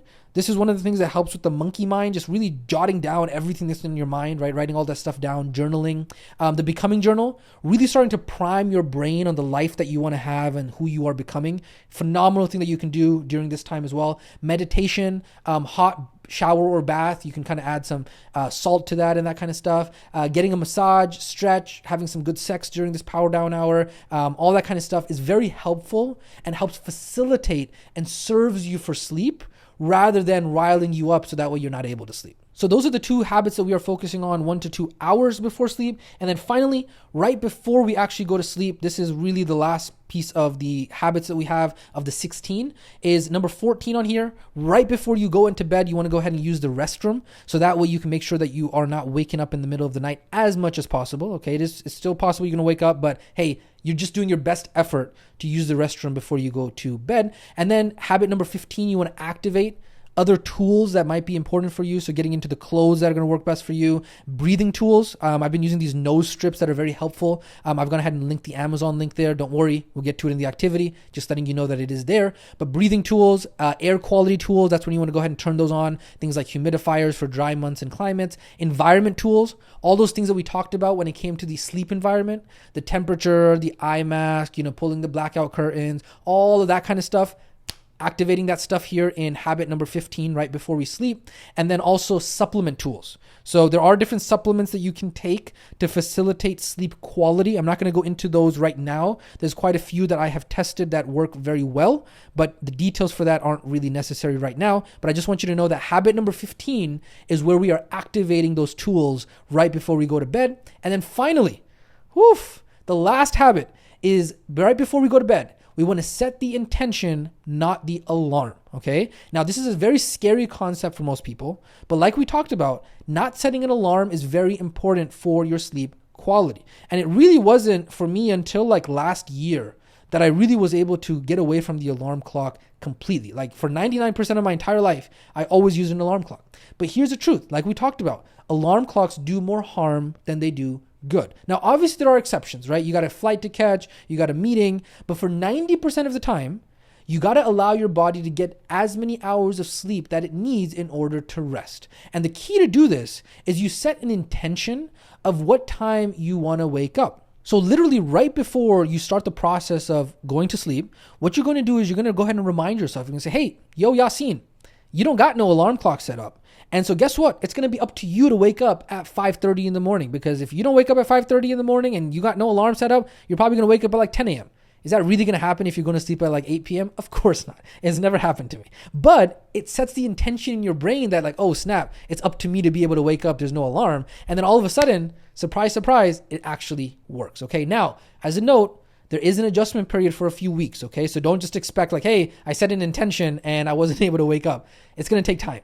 And so over time, you can train yourself and learn the skill of not using an alarm clock. It was difficult for me as well for quite a while, but now I got the hang of it and I have not used an alarm clock ever since, and I'm definitely not looking back, okay? And so just a reminder, again, I want to go ahead and let you know, I do all of these things personally. This is not some generic list that we pulled off of the internet. These are absolutely things that do 100% work, but they will take time for you to learn and implement and experience yourself, okay? So I want to go ahead and make it very, very clear. Each of the 16 habits that we just went through, I could have made a separate section for each of them. And if I did that, this training would literally be 10, 15, 20, 50 hours long, okay? And so for the sake of not turning this into a weekend seminar, I went ahead and went through all of those 16 points in bullet point format, okay? And so each of the habits above are organized in a checklist format, so that way you can actually look as your day is going, 3 to 4 hours before, during the day, 3 to 4 hours, 1 to 2 hours, XYZ, and you can actually knock them out, okay? Now, you want to kind of imagine it's like you're trying to put on the perfect performance and the perfect run. That is the ideal goal. But, do not take any of these as doctrine and dogma and end up thinking, oh, I missed that habit. I'm a terrible person. Remember this. The goal is to improve your sleep by 10 or 20% over the course of the next year. If you only get to implement 1 or 2 of the habits that we talked about out of the 16 over the next year, I'm telling you that is a win. Are you planning on only sleeping for this year? You're going to be sleeping for the rest of your life.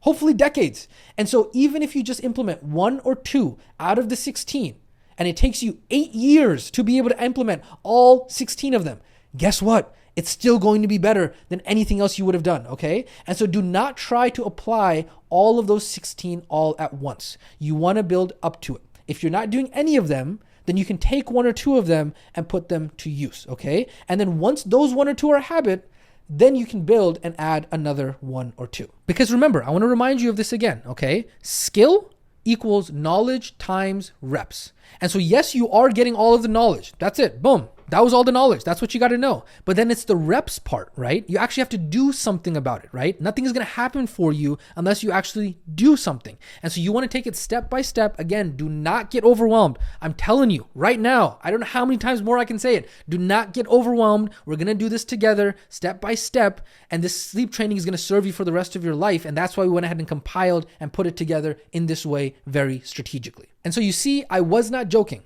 When I talked about every battle is won before it is fought, we talked about how avoiding Niagara syndrome, and we talked about taking those 2 concepts and literally putting rocket fuel on it.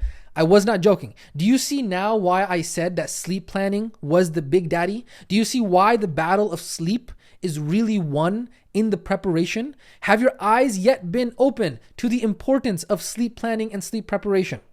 I hope so. Now, even though I have said a gazillion times inside of this training over and over and over and over and over again, don't get overwhelmed. There are some students who will get to this point and still say, Coach Yasin, that was a lot. Now I'm overwhelmed. Do I really have to go and do all of those things every single night in order for me to get good quality sleep? Like, oh man, coach, I don't know if I could do this. I'm overwhelmed. This is terrible. What's going on? Okay, first off, what's up with you getting overwhelmed all the time? Like maybe it's time to visit your version 1.0 character that just keeps declaring, hey, I'm overwhelmed every single time you push out of the comfort zone. Yes, I know this training's a little bit longer. Yes, you can break it up. It's okay. Stick with me. Okay. We did it this way so that way when you reference it, it's easy for you to be able to reference, right? And so it's okay. You don't have to get overwhelmed every single time there's a little bit of a longer training. Okay. Second off, remember, our job is to meet the student where they are at. And that includes you. You're a student as well, right? The more change that someone needs, the less they can handle, okay? The more change that someone needs in their sleep, the less they can handle. Big issues require little changes, and little changes will take care of big issues. And so don't get these 2 things confused. Easy versus hard, simple versus complex. Just because it's simple, do not discredit it. The challenge is actually doing it consistently. And so do not dare to try and overwhelm yourself or your student when it comes to any of this, okay? If you are currently sleeping normally at like 11:30 p.m. every single night, do you think it's smart to just say, cool, you know what? I'm going to start sleeping at 8:30 p.m. every single night. Or for somebody that literally does not do any preparation when it comes to their sleep, and all of a sudden you say, you know what? I'm going to have that person start doing all 16 habits and preparing for their sleep. And they're going to do all of that in just one day. Come on. It might work for some people, but for most, the shift is going to be too much. And you might think, you know what? 11:30, I'm going to have that person, I'm going to go ahead and sleep at 10 p.m. Even that might be too much. You might end up having to start at like 10:30 p.m. or even 11 in order to go ahead and have them change their sleeping habits, okay? And then maybe the preparation, instead of having them prepare throughout the entire day and 3 to 4 hours before and 1 to 2 hours before, maybe the entire preparation is only 30 minutes before. But guess what? It's still progress. Because remember, it's all about taking those baby steps in the right direction. It's not going to be something that you get perfect. It's just not going to happen. We are human. And so do not get stuck in binary thinking and thinking, oh man, did I do my sleep prep or not? That's binary thinking. It's not, did I do it or not? The question is, how much of my sleep prep did I actually do? And that is the continuum thinking that we've talked about many times, okay? And so as long as you did something, you are headed in the right direction, and that is all that matters, okay? Makes sense? I hope so. That is very important to keep in mind. Now, really quickly, as we start to close out this section, some other important considerations to make when it comes to sleep and when to sleep. Expect to feel really alert about 1 hour before natural bedtime. This is something that researchers have observed. Don't freak out, it will pass. And so typically inside of your power down hour disconnect time, you end up feeling really, really energetic for some reason. It's normal, it happens. But then a lot of people say, hey, you know what? For some reason, I'm really feeling energetic an hour before sleep. I must not be tired. Let's go ahead and watch another movie. And then they mess up, right? Second point on here, how you end the day is how you will start the day. And so if you end up ending the day watching a bunch of TV, social media, being reactive, and then falling asleep because you could barely keep your eyes open, well, guess what? You're going to start your day like that. And so you are going to start your day reactive, tired, and eyes barely open, okay? And so if at the end of the day you are conscious, grounded, that is how you will start the day. Number 3 on here, testing for sleep disorders. If you experience any excessive sleepiness, fatigue, snoring, or your partner has noticed any of those things, then it might be something for you to get tested for sleep apnea because it is very common. So that is very important to go ahead and take into consideration as well, okay? So with that being said, I know this section was a little bit of a bigger one, but with that, we have gone ahead and finished both parts when it comes to the when question of sleep, which is sleep timing and sleep preparation. Beautiful. So with that being said, what is next? Next, we are going to go ahead and talk about sleep how. And we are going to talk about how to actually sleep. Again, remember, you are doing a phenomenal job. Keep on sticking with me here. And this is really where I want to go ahead and do a pulse check. Okay, here's a picture of our friend continuing his escapades around the world with his office chair. It looks like he is in Banff, Alberta, Canada for this training. And so just as he is out there relaxing and enjoying, this is a very good point in the training. If you need a break, go ahead and take it. Do not be one of those ambitious students that says, hey, this is a massive training. I'm going to go ahead and knock it out in one go. Do not do that, okay? Again, reminders, you can go through this training 1.5 or 2x speed, but just remember to slow down if you need it. Just don't skip ahead. Remember, please, please, please go ahead and break up this training into multiple pieces. Do not try to do this all in one go. Literally just leave your computer on, leave the tab open, and then just go out and take a break, right? Even if you don't leave your computer on, you can just close the laptop screen, but leave the tab open. And then when you open up your computer, you can just continue later on, okay? Number 3, we're just planting seeds for the future. Don't worry, you don't got to memorize or have all these details or anything like that memorized, okay? Just remember, it's just seeds. It is for reference later on. And your number 1 priority is to keep going. And so again, remember, you will be able to come back to this training. You do have the guide for this training. Do not get overwhelmed. Stick with me here. And so just go ahead. This is a very good point in the training for you to go ahead and take a break, step away from the computer, take a break, come back to this if necessary. And it's going to be very important for you to do that, especially for some of these longer trainings. All right, so we have hit that point in the training where this is going to be a required break, even though we have been recommending breaks throughout this entire training. Like we talked about, do not get overwhelmed. This training is like a seminar, and I promise you, if you do not take a break going through as big of a seminar or as big of a training as you are going through, it's going to be very difficult for you to retain this information. And so otherwise, you're gonna have to go through this training multiple times in order to retain all of the information. Okay, so this is going to be a required break. You want to make sure that if you have been going through the training thus far all in one sitting, you want to make sure that you come back to this training later. You want to make sure that you do this in at least 2 sittings. You don't want to do this entire training in 1 sitting. Go ahead and take that required break, and then you'll be able to get back into the training from there. All right, welcome back from your break. Again, remember, it's very important for you to break up these longer trainings into multiple sessions so that way you can make sure that you are getting the maximum benefit from this. And so with that being said, let's go ahead and hop next into the question of how, which is sleep how, okay? Now, when we talk about sleep how, so far we've already gone ahead and talked about a couple very important things, right? We've talked about the where of sleep, which was environment. We've talked about consistent timing, which was the when of sleep. And we've also talked about the planning and preparation of sleep. And this is what we call the big 3 of sleep. But guess what? When we get these 3 right, the how of sleep pretty much takes care of itself. Surprise, surprise. I cannot tell you how many times I have spoken to students who they say, hey, you know what? I have a hard time falling asleep. I get poor sleep. I'm not sure what's going on. And then when you look at their sleep environment, you look at their sleep timing consistency, and you look at their sleep preparation, right? These are the big 3. When you look at their big 3 It's like, well, duh, no wonder you struggle with your sleep, right? Your big three are terrible. And so I promise you, if you take care of those big three, 90% of the job is going to be done when it comes to sleep, okay? But what about the other 10%? What about how to actually sleep, okay? This is what we are going to go ahead and cover inside of this section. And particularly what we're going to do is we're going to go ahead and cover 6 points when it comes to the how of sleep. We're going to talk about sleep position, how to fall asleep, how to wake up early, how you feel in the morning, how to nap, and how to track sleep. Now, again, remember, could I have made this entire section right here its own training? Yes. But if you had to put yourself in my shoes, okay, and you look at the portal, right? You look at the classroom that you are looking at right now. Would you rather have 16 trainings inside of Module 3, or would you rather have 50 trainings inside of Module 3, right? It's easier to reference when you actually only have 16 trainings, right? And so that's why we didn't split up this entire training into like 10 different trainings, because now all of a sudden there's like 50, 60 trainings for you to go through, and it's very overwhelming. And so yes, I know having longer trainings is overwhelming, but having a lot of trainings is overwhelming as well. And so we got to pick our poison. And that's why we went ahead and combined it all inside of one training. So that way it's easier to reference with the guide and everything being together. And we can allow you to go out there and take breaks rather than trying to break it up in a way that just is annoying. And there's just so many different trainings to go through. Okay. So for this section, when we talk about the how to sleep, we are going to go ahead and talk about these 6 topics. So the very first topic when it comes to the how of sleep is sleep position. Now, sleep position for the most part is very self-explanatory. There are just couple points important to mention here. Sleeping on your side or your back is key. What you want to avoid is you want to avoid sleeping on your stomach.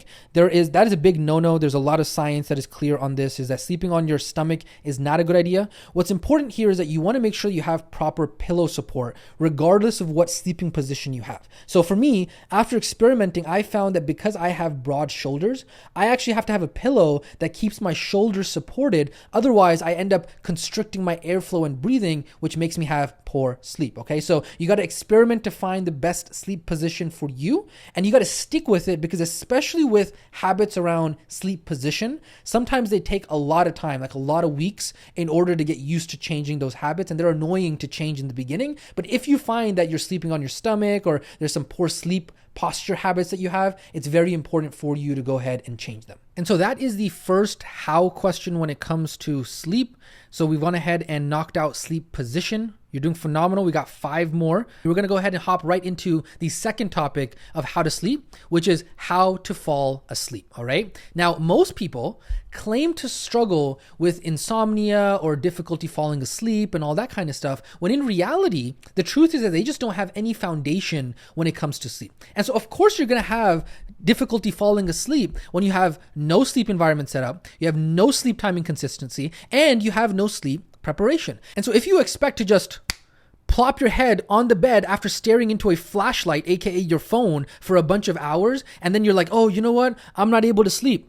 Well, surprise, surprise, right? But if you properly set up your sleep environment and sleep consistently at around the same time for at least a week and prepare for sleep throughout the day, then you're going to be able to fall asleep much easier. And then even if you are having issues falling asleep after you've done everything else as best as possible, well, guess what? There are ways that you can maximize being able to fall asleep even then. And so what we're going to go ahead and do is we're going to go ahead and talk about 4 techniques to be able to fall asleep. We're going to talk about the audiobook technique, the military technique, yoga nidra, and self-hypnosis. But again, remember, these are only going to work if you are hitting your big 3. What are the big 3 again? Sleep environment, sleep timing consistency, and sleep preparation. If you have those 3 messed up, then yes, you are going to have issues going to sleep. So make sure that you are working on getting those fixed up.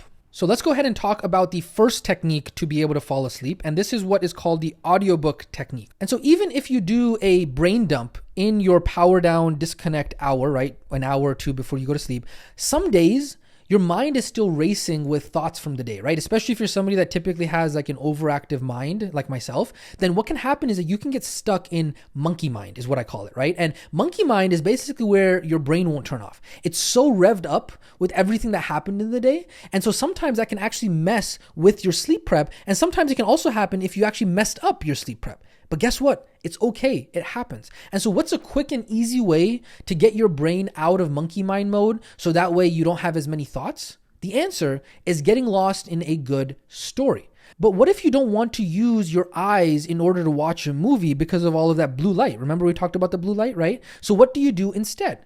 Guess what? What's even better than watching a movie?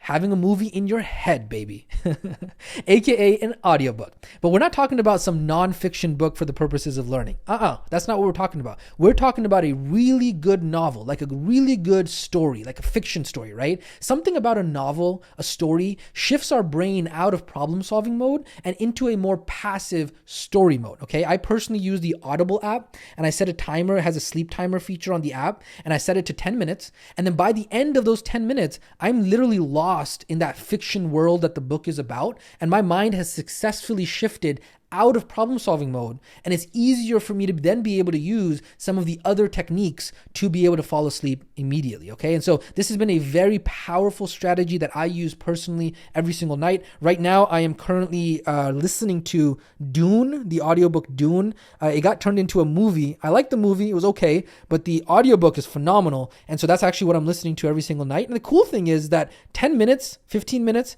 every single night before I go to bed, if the audiobook is like 15 hours long, I'm going to be on that book for like 6 months. And so it's really awesome because you only got to pick like 1 or 2 really good fiction books a year. And then that serves you for a very long time, and it helps you get to bed at night. Do not underestimate this technique. I'm telling you, there are some people that literally swear by it. I am one of those people. There are some people that say it works like magic for them. I am also one of those people. And so do not underestimate this technique, okay? So that is technique number 1. Technique number 2 that I'm going to share with you on how to fall asleep is called the military sleep technique, okay? This technique was developed in the military to allow soldiers to fall asleep within 2 minutes at any place at any time, okay? Especially on the battlefield when the environment is like uncomfortable, unpredictable, and noisy. And so they're able to go ahead and fall asleep 2 minutes after closing their eyes once they master this technique. And it's a technique that anyone can use. It's very simple and it's very, very effective. Okay, so inside of this technique, there are a total of 4 steps. I am not going to walk you through each of those 4 steps here. It's something that we can explore when we get to the activity for this training. But step number 1 is shutting down each part of your body systematically. Okay, so that's step number 1. Step number 2 is while you are shutting down your body, you're imagining yourself in one of 2 scenarios. Okay, that's step number 2. And then step number 3 is if you get distracted, there's a couple of things that you can do there.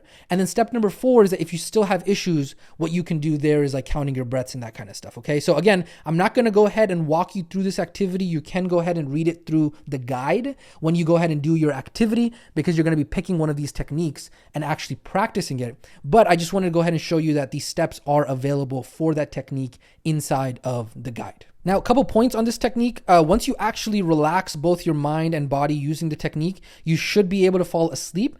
But if you still can't fall asleep, don't worry. You're supposed to actually practice this technique every night for 6 weeks. And then the studies actually show that 96% of the people who master this technique after 6 weeks of using it every single night fall asleep within 2 minutes of shutting their eyes. Okay, and so it will take time, but remember, skill equals knowledge times repetition. Just because you have the knowledge does not mean you have the skill. And again, I also want to go ahead and point out 2 minutes of shutting your eyes. Yes, it's a good technique, but if you screw up your environment and your preparation and your planning and your consistency, then expect that the technique is not going to work as good for you. But regardless, that is technique number 2 of being able to fall asleep. Beautiful. Next up, let's go ahead and talk about technique number 3, which is called Yoga Nidra. Yoga Nidra is also known as sleep yoga. Yoga Nidra is basically a state of consciousness that is between waking and sleeping, okay? And so typically, Yoga Nidra is something that you do while listening to it. You listen to something called a guided meditation. Somebody walks you through what it is that you need to do, and then that's going to allow you to then be able to get into a state of Yoga Nidra. And then once you are in that state of mind that is between waking and asleep, then it's very easy for you to fall asleep in that state of mind. Okay, now a couple notes on this. The military sleep technique that we just talked about above, although it is not Yoga Nidra, it is a similar state of mind that you are putting yourself into. And so I just want to go ahead and mention that. Yoga Nidra is actually used for many things other than just helping you fall asleep. And Yoga Nidra is actually a type of something called an NSDR, but that's something that we're going to talk more about later on. Again, don't worry about it. I just wanted to mention that Yoga Nidra is a type of NSDR. What the heck is NSDR? What's going on? Coach Yassine, all these terms, what's happening? Chill out. Don't worry. Stick with it. Plant the seeds. Reference. We'll get to it. Okay. Now, how do you actually do Yoga Nidra? Okay. There are many different Yoga Nidra guided meditations on YouTube. You can just literally type in Yoga Nidra on YouTube. There's going to be a whole bunch that come up. I actually have a favorite that works like gangbusters for me. I'm going to go ahead and make a recommendation later on in the activity for this training. And so you will be able to use that one as well and literally get all of the magical benefits that come with Yoga Nidra for falling asleep, as well as all the other benefits as well. Okay. Technique number 4, self-hypnosis. Okay. Now, although self-hypnosis is not the same as Yoga Nidra, self-hypnosis does help somebody enter into a similar state of mind between waking and sleeping. Okay. And then once you are in that state of mind, it's easy to fall asleep from there. Okay. There are many, many, many proven studies that talk about self-hypnosis, regardless of what your like limiting beliefs about self-hypnosis are. I know hypnosis sounds like some Mojo Jojo thing from like some magical thing. That's not what we're talking about. Okay. Sleep hypnosis and self-hypnosis and hypnosis in general is actually a real thing. I spent like a year one time just geeking out on hypnosis. I literally hypnotized my brother. I have a video about it. It's really freaky, but it works. Okay. And so it's not whatever the limiting beliefs that you have about it, but it's been proven scientifically to help people that have sleep disturbances, insomnia, anxiety about sleeping. Self-hypnosis is extremely powerful for that use case. Okay. Now, how do you actually do self-hypnosis? Well, there are many options. If you just go onto YouTube and type in self-hypnosis or NSDR, the top 3 or 4 options, they have different voices and different durations and all that kind of stuff on YouTube. My favorite is a free app on iPhone right now called Reverie. And Reverie, just download it. It has some really awesome self-hypnosis guided meditations. I believe there is an Android version coming out soon. I actually have an Android phone, so I just use my wife's iPhone whenever I do want to do some self-hypnosis. A couple of things about self-hypnosis. Self-hypnosis, doing it at least 3 times per week and even throughout the day, actually rewires your nervous system to learn how to be able to relax faster. And then on top of that, it's only 10 or 15 minutes long, but it literally rewires your nervous system. So it's really awesome for that purpose. Couple other points, just like we talked about for Yoga Nidra, self-hypnosis is used for many things other than just helping people fall asleep. Like literally you can use it for performance. You can use it for managing and planning, for eating, for enhancing focus. There's a lot of use cases for it. Right now, we're just mentioning it specifically for falling asleep. And then also self-hypnosis is also a type of NSDR. Again, don't worry. We're going to talk about what NSDR is here in a little bit, so don't freak out on me. But I just want to go ahead and mention that just like Yoga Nidra, self-hypnosis is a type of NSDR. Beautiful. Now, inside of this section, when we talk about how to fall asleep, I do want to just go ahead and really gently touch on this topic of how to fall back asleep, because it is very common for a lot of people actually to wake up in the middle of the night, like at 3 a.m. and then not be able to go back to sleep, right? This is especially common with premenopausal women, but it's honestly, it's something that is completely normal for a lot of people to just wake up like once or twice in the nighttime, right? So the key is that you got to know how to fall back asleep, right? And how are you going to do that? Guess what? Using the same techniques that we just talked about.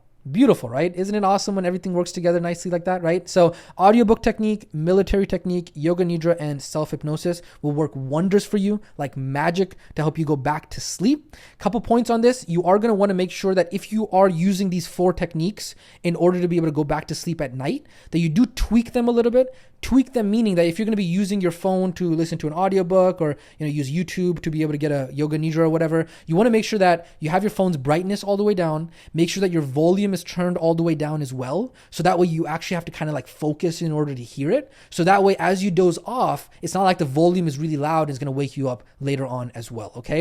And then on top of that, I do want to just point out here that there are literally people who will swear like magic that these 4 techniques help them fall back asleep. However, remember, this will only work if you are first hitting your big 3, right? Sleep environment, sleep timing consistency, and sleep preparation. If you have those 3 messed up, and then yes, you can expect to have issues falling back asleep at night. 100%. If you went ahead and chugged a bunch of water right before you went to sleep and you didn't actually use the restroom and your food timing is messed up and all the other stuff that we talked about, yes, you're going to wake up. And then guess what? Maybe these 4 techniques aren't going to help you because you messed up on the big 3.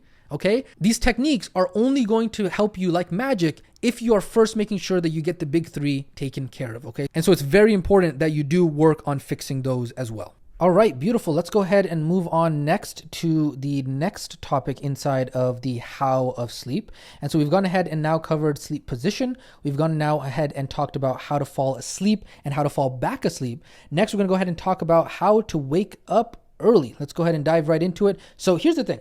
I used to think that waking up early had something to do with some superhuman strength or some superhuman willpower. And since I was a teenager, I always had this random goal in my head that I was like, you know what? I want to wake up at 5 a.m., right? And so I would set alarms. I would put crazy alarms in other rooms. I would do these crazy routines and all this kind of stuff. And it took me 10 years to figure out that the simple trick of waking up early is very simple. It's sleeping early. That's it, right? Sleeping early has everything to do with actually being able to wake up early. Nothing else, right? The only way to wake up at 4 or 5 in the morning is to go to bed at 8:30 or 9 p.m. at night. That's it. Now, here's the thing. Some people might say, but Coach Yasin, every time I try to go to sleep, I can't go to sleep early. Like I've tried going to sleep early and it just doesn't happen. And so here's my question to those people. Okay, well, what time did you wake up this morning? They'll say 9 a.m. Okay. What time did you wake up yesterday morning? They'll say 8 a.m. And so my question to you is that do you really think that if you wake up at 8 a.m. or 9 a.m. that you are going to start feeling sleepy at 8 p.m.? It's not going to happen unless you did some crazy, really good physical activity or you got yourself tired somehow. The truth is that you need to be awake for 13 to 15 hours in order for you to feel sleepy. And so if you wake up at 9 a.m. in the morning, well, guess what? 13 to 15 hours later, you're probably going to be sleeping at like 10, 11, 12. That's when you're going to start to feel sleepy. And so what is the solution? In the beginning, what you are going to have to do is you are going to have to force yourself in order to wake up early for 2 to 3 days. And it's not going to feel good. You're probably going to have to use an alarm and you're going to have to force yourself to be able to wake up, right? And then when you wake up at like 6 a.m. and you do that for 2 or 3 days, I guarantee you that you are going to start getting sleepy at around 8 p.m. Now, are you going to be sleep deprived? Yes, for those 2 to 3 days. But then guess what? Once you actually fall asleep at 8 or 9 p.m., you're going to wake up naturally at around 4 or 5 a.m. because enough cycles have passed. And guess what happens once you are in that rhythm of waking up at 4 or 5 a.m., where we already talked about 13 to 15 hours later, right? Guess what? You're going to start to feel sleepy around 8 p.m. And so ultimately what you need to understand is that waking up early is not about trying to sleep less. This is what so many people misunderstand. Waking up early is not trying to sleep less. You're still getting the same amount of sleep, the same number of cycles, right? You're already sleeping 7 to 9 hours, 6 to 8 hours, whatever it is, right? You're still sleeping that same amount of time even when you sleep at like 11, 12, or 1 a.m. But what you're doing is you're only shifting backwards those 7 to 9 hours. You're only shifting backwards those 6 to 8 hours. And so you're just sleeping the same amount of time, just at different times, right? And of course, all of this goes without saying. I've said it a million times already, but I'm going to say it again. You have to make sure that in addition to moving back your sleep times, that you are hitting your big three: proper sleep environment, sleep timing consistency, and sleep preparation. Okay. So when you do that, and then you start going through this transition period of waking up early enough so that way you have 13 to 15 hours of awake time, you will naturally start to feel sleepy earlier, and then you're going to go to sleep earlier, and then voila, you will be able to wake up early after that, okay? Now, I can already hear some students saying, but Coach Yasin, sleeping early doesn't work for me. I'm a night owl, right? You don't understand. I've been this way for so long. I'm a night owl. Yeah? So was I, until I actually took a program from the Remote Wellness Academy that taught me not how to make freaking identity statements that don't serve me. And so have you not learned anything from this program so far? Why are you still making identity statements that don't serve you? To say that I am a night owl and you are somebody that is trying to become somebody that can wake up earlier. Remember we talked about current situation, desired situation. When you try to get to your desired situation of waking up at 5 a.m. with those dang identity statements of your current version 1.0 character, it's not going to work, okay? And so for 25 years of my adult life, I considered myself a night owl, okay? There was no way that I would ever be able to focus in the morning. I just couldn't get myself to do it. I'd always sleep around 12 p.m. or 1 a.m. every single night, right? And then I started getting my big three in check: sleep environment, sleep timing consistency, sleep preparation, using the technique that I just talked about above, right? And I always started waking up early, and I naturally got tired earlier as well. And now, surprise, surprise, I sleep around 8:30, 9 o'clock, wake up around 3, 4, 5 a.m. Literally, I start work at like 3 o'clock in the morning. It's crazy, I know, but it's just how the body works. And so when you understand the dynamics behind the scenes, you can actually work with your body rather than trying to fight your body, okay? Now, because I have such a strong identity around being a night owl, because I've programmed that identity for so many years, do I still get really excited at nighttime and I want to kind of just like stay up late at night occasionally here and there? Yes, but that's only because of the fact that I've stacked the rocks of being a night owl for so many years because of my programming, okay? However, at the end of the day, when you get your foundations in place, I now have no problem going to sleep at like 8, 9 p.m., okay? And so it will take time for you to be able to master the skill of sleeping early. It is a skill, and it is something that can be put into your toolbox. But remember, skill equals knowledge, which you now have, but you got to put in the reps, right? And so until you put in the reps, you are not going to actually be able to acquire that skill. Okay, so that is the first concern about sleeping early and waking up early, which is I'm a night owl. So we already knocked the heck out of that one, right? The next one that typically comes up is somebody will say, yeah, but Coach Yasin, I can't sleep early. I can't wake up early. I have kids, right? Coach Yasin, you don't understand. I'm unable to sleep on time. I'm unable to sleep early because I have XYZ, fill in the blank, whatever excuse somebody else wants to make, right? And so my question is to those people that say, hey, I have kids, I have XYZ, this is the reason why I can't sleep early, this is the reason why I can't wake up early, is if the problem is fill in the blank, your kids, then why the heck are you watching Netflix at 10 p.m. at night, right? Why are you using your kids or whatever it is as an excuse to cover up your poor habits and sleep hygiene, right? And then the person will say, oh, but the reason is because, Coach Yasin, it's a very long day and that's the only time that I have in order to really wind down at night. Well, my question to you then is, why don't you wind down after you wake up, right? The same 2 to 3 hours that you are spending at night, why don't you just sleep early and then have those same 2 to 3 hours in the morning instead, right? Sleep at 8 or 9 in the evening and then wake up at 3 or 4 a.m. before anybody else wakes up, before your kids wake up, and then be able to chill and hang out then, right?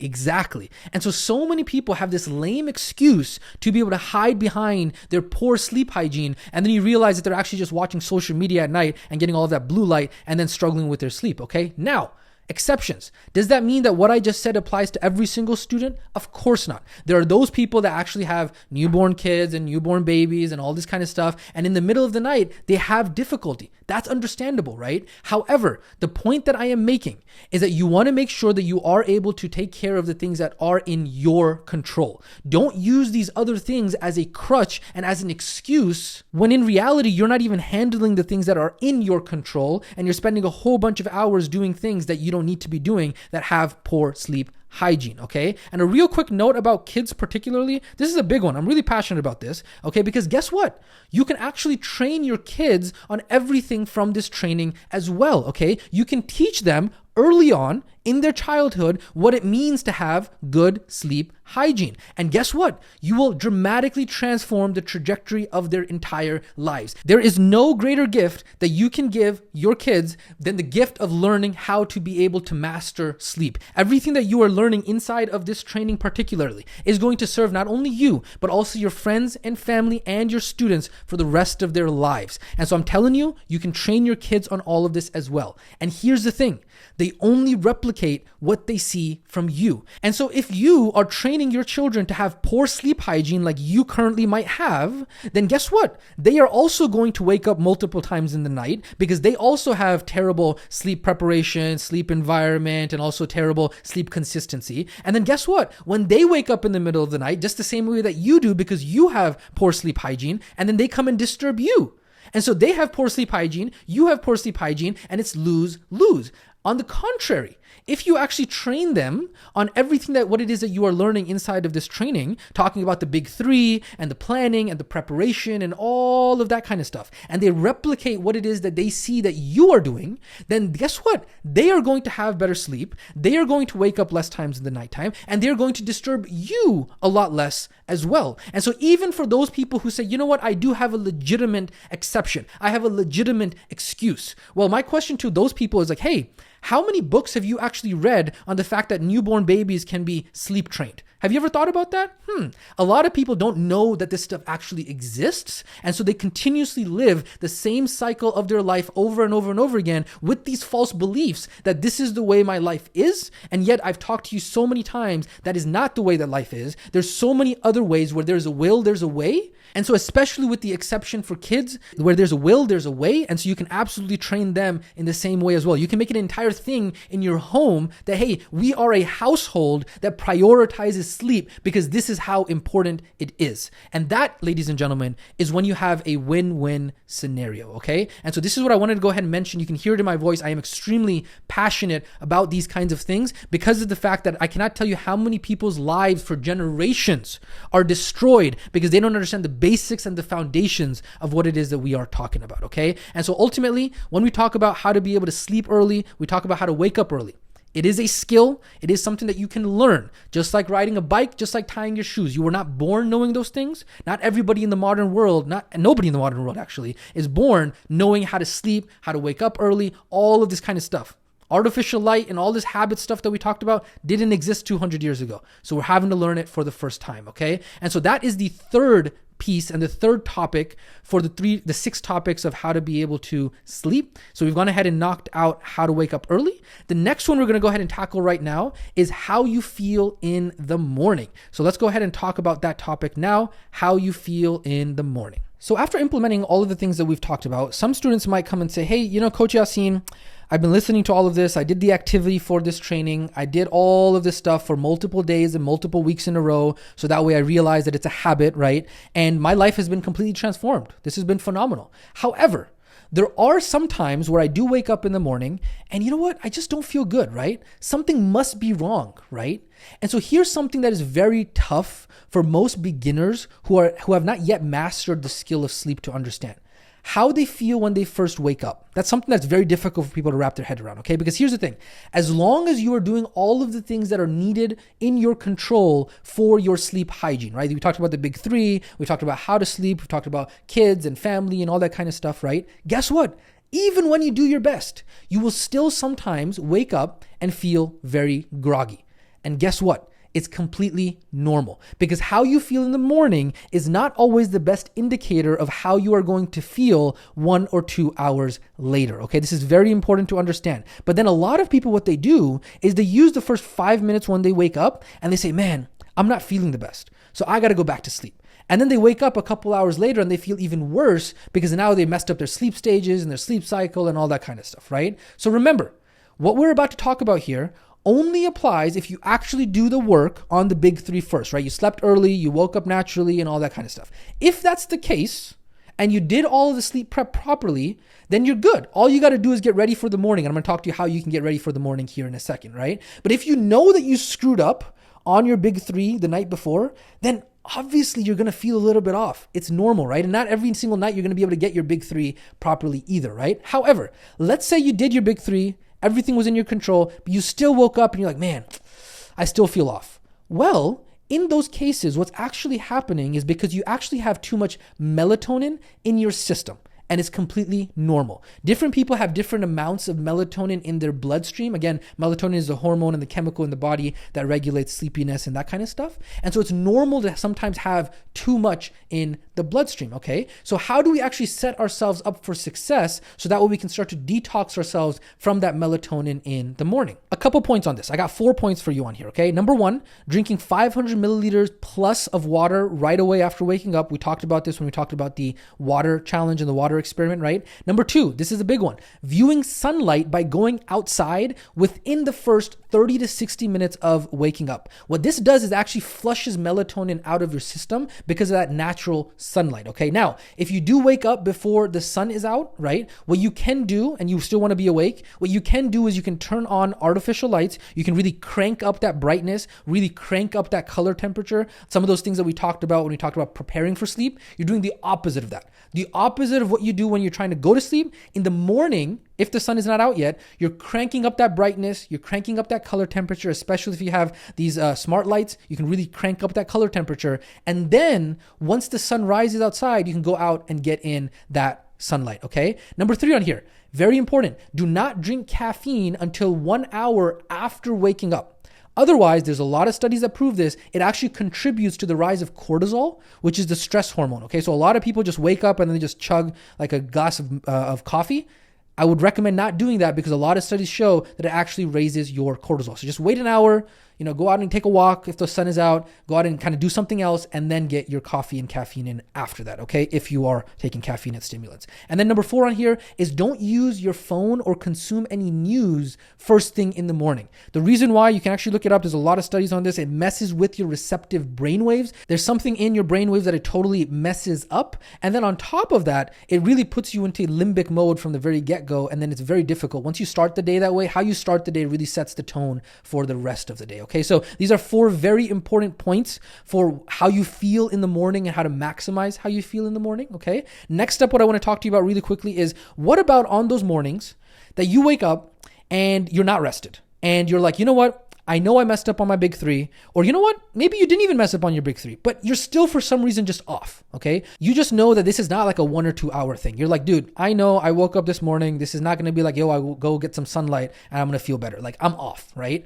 What do you do in those situations? Well, ladies and gentlemen, this is where NSDR comes to the rescue, okay? So doing an NSDR protocol or session is absolutely a game changer for situations like this. Now, you might be asking, Coach Yasin, what the heck is NSDR? We've heard it multiple times now. Well, NSDR stands for non-sleep deep rest, okay? So NSDR is a way of getting a lot of the benefits of sleep without actually sleeping, okay? So NSDR is a kind of rest when you get your body into a relaxed state, but your mind is still awake, okay? So NSDR involves really slowing down your brainwave frequency and your breathing, your heart rate, similar to what happens during sleep, except you're doing it while you are awake. And so this is a very, very powerful way to relax quickly and deeply. And it really can be done at any time as long as you're in a position that you can achieve deep relaxation. This is not something you do while you're driving or something like that, okay? So what are some ways to be able to do NSDR? So NSDR really is like a catch-all term. It was coined by a scientist by the name of Andrew Huberman. He's an awesome guy. It's a catch-all term that encompasses many different types of practices, okay? And so as of right now, there are 3 main ways that someone can achieve NSDR, non-sleep deep rest. And those 3 ways are yoga nidra, hypnosis, self-hypnosis or otherwise, and power nap. And we'll talk about power naps here in a second, okay? So let's go ahead and dive into each of those very, very briefly. We've already touched on them, so we don't got to talk too much about it. But yoga nidra, we've already talked about it. It's kind of like a guided meditation that you do. There are many of them on YouTube, but I'm going to go ahead and let you know what my favorite one is. This one's an absolute game changer. I've tried a lot of them. I love this one. In the activity for this training, I'm going to go ahead and recommend one of them for you. And it is also linked inside of the guide for you as well, okay? And then also same thing with self-hypnosis. There are many different self-hypnosis kind of guided meditations on YouTube. There are many different variations and forms. I like the app, but I also sometimes use the YouTube one if I'm going to go ahead and do self-hypnosis. Again, 3 times a week at least can really start to train your nervous system to learn how to relax faster. It's literally rewiring your nervous system. So it's really cool. And just a quick note, even though yoga nidra and hypnosis are both use guided meditation, they're different because they actually use different parts of the brain. Don't worry. You don't got to know that. You don't got to know what part of the brain it uses. Nobody's ever going to ask you about it. I'm just mentioning it as a reference for you, okay? So just mentioning that here inside of the guide, okay? So ultimately, here's a cool thing.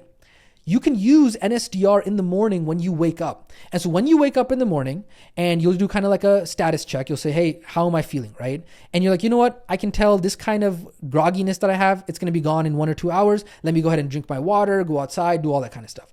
But then some days you wake up and you do a pulse check and you're like, man, I'm just not rested. I am just not rested, right? But the thing is, you don't have time to go back to sleep. Or if you're like me, when I wake up, and I go back to sleep, I have some of the worst sleep in my life. Like, it's terrible. Like, my sleep cycles are off. Like, I'm dreaming. I'm stuck in my dreams. Like, it's crazy, right? And so instead what you do is you do an NSDR session. And what it allows you to do is it allows you to get a lot of the same benefits of sleep without actually having to sleep, right? And so essentially what you're doing is you're kind of doing the things that we talked about when we talked about the how to fall asleep section, right? We talked about yoga nidra, we talked about self-hypnosis. You're doing those things, but the difference is that you're not letting yourself fall asleep. So you can do yoga nidra and self-hypnosis to fall asleep, but you don't want to fall asleep if that's not your goal here in the morning, right? And so what I do as a pro tip is actually I bend my knees while I lay down. If I'm in the position like I want to lay down and do some of these techniques, I bend my knees, and that allows me to not fall asleep and allows me to protect myself from falling asleep, because if I fall asleep after I've woken up, like I said, I have some really, really, really bad dreams from there, okay? And so ultimately, this is how you can use NSDR in the morning, especially on those days that you don't feel as rested, to really supercharge yourself, and really it's just an absolute game changer, okay? So we talked about how there's 3 types of NSDR, right? We talked about yoga nidra, hypnosis, and we talked about power nap. So we've talked about 2 of them. What we're now going to go ahead and do, because we're talking about naps as a form of NSDR, let's go ahead and jump into the 5th topic that is inside of the how to sleep section, which is how to nap, because it's a very good segue as we go ahead and talk from NSDR, right? So the thing is that how to nap. The benefits of napping are very clear, right? A 10-minute power nap, is it good for you? A 10-minute power nap has been shown to produce immediate improvement in all outcomes measured, right? 15-minute power nap, you're like, okay, hey, reset the system, burst of alertness, increased motor performance, all of these amazing benefits, right? But here's the thing. I'm somebody that has struggled with this for a very long time. As you can see, my compulsion or my obsession around sleep really comes from the fact that I have had terrible sleep for the vast majority of my life. And so I've been experimenting and tinkering from this stuff, right? And so for 26 years of my adult life, I could never actually see the benefits of sleeping. Why? Because every freaking time that I would go nap, okay, what would happen was that I would literally wake up 3 hours later in the middle of the day feeling worse than when I actually went to sleep. And now like 3 hours of the day are gone and I feel terrible, right? And you might also be thinking the same thing. You're like, naps? Man, Coach Yasin, those things don't work for me, right? I've heard people talk about power naps. I just can't do those things. But I want to remind you, and I want to remind myself, because I myself forget about this stuff all the time as well, is we want to remember the power of belief and identity statements, right? Reality is not always what you think it to be. And so that was the case with me, right? I couldn't nap for a very long time. And then I learned something that really changed everything for me, okay? Everything changed for me when I started to learn the difference between a nap and sleep, okay? I used to think that when I nap, I have to fall asleep like I do at night, right? That's what I thought. That's how I thought it's supposed to feel. That's how I thought it's supposed to be. And that's the reason why I struggled with napping for so long, right? And then I learned something that really changed everything for me.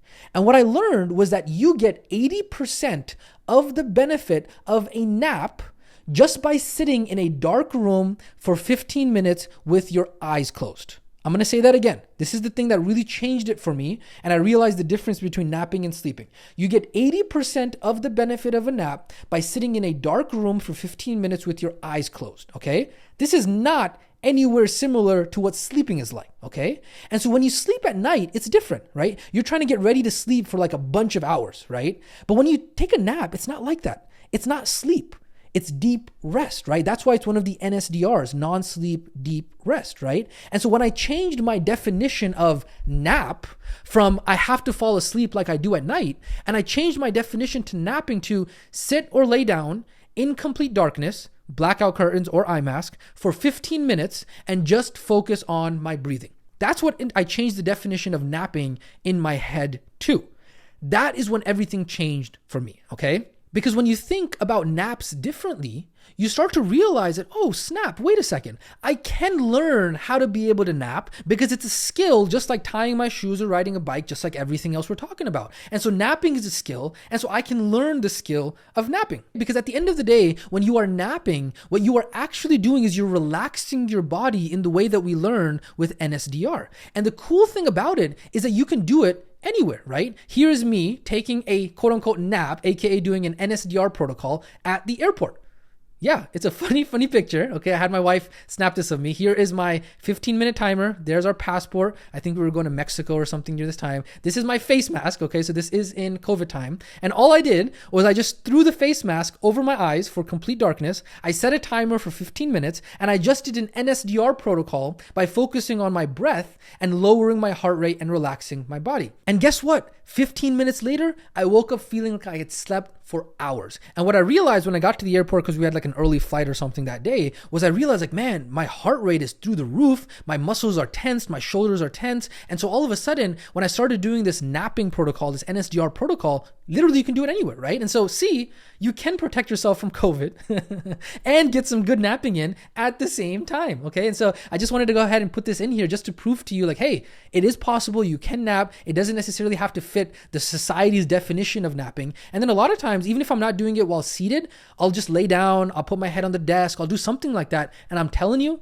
once I learned this, it was an absolute game changer. NSDR, napping, it's an absolute game changer in terms of focus, in terms of alertness in the new world. That is a skill that you can absolutely learn. And so with that being said, that was the 5th topic of how to nap. So we've gone ahead and knocked out 5 out of the 6. We are now going to talk about the last topic around how of sleep, which is how to track your sleep. So let's go ahead and talk about tracking sleep right now, right? So very briefly, what we've gone ahead and done is we've really started to understand, okay, we understand the importance of sleep. We understand the importance of preparation of sleep. We understand the importance of consistency of sleep, right? And we also talked about in previous trainings, what gets measured gets managed, right? If you remember, we talked about the Hawthorne effect and the Hawthorne effect with those factory workers, and they were measuring, whether or not the changing of the light bulbs had any difference on their productivity. And what they found out was just the fact that the factory workers were being monitored, just the fact that their productivity was being measured, it was improving, right? And so the same goes for our sleep as well.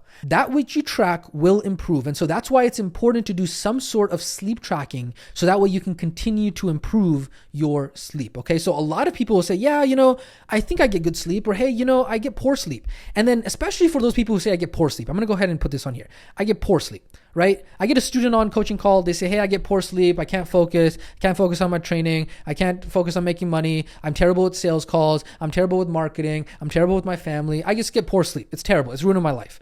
And then I asked them, like, cool, what time did you wake up this morning? They might remember this morning. What time did you go to bed last night? I don't remember. What time did you go to bed the night before? I don't remember. What time did you wake up 2 days ago? I don't remember. And so if you don't have data, you can't measure your opinion with anything, whether that be good or bad. Okay. And so this is why sleep tracking is so important, right? We've talked about all of the insane benefits of sleep, but I'm going to make this extremely clear for you just to really kick this dead horse, because I just want to make sure that we put a nail in this coffin.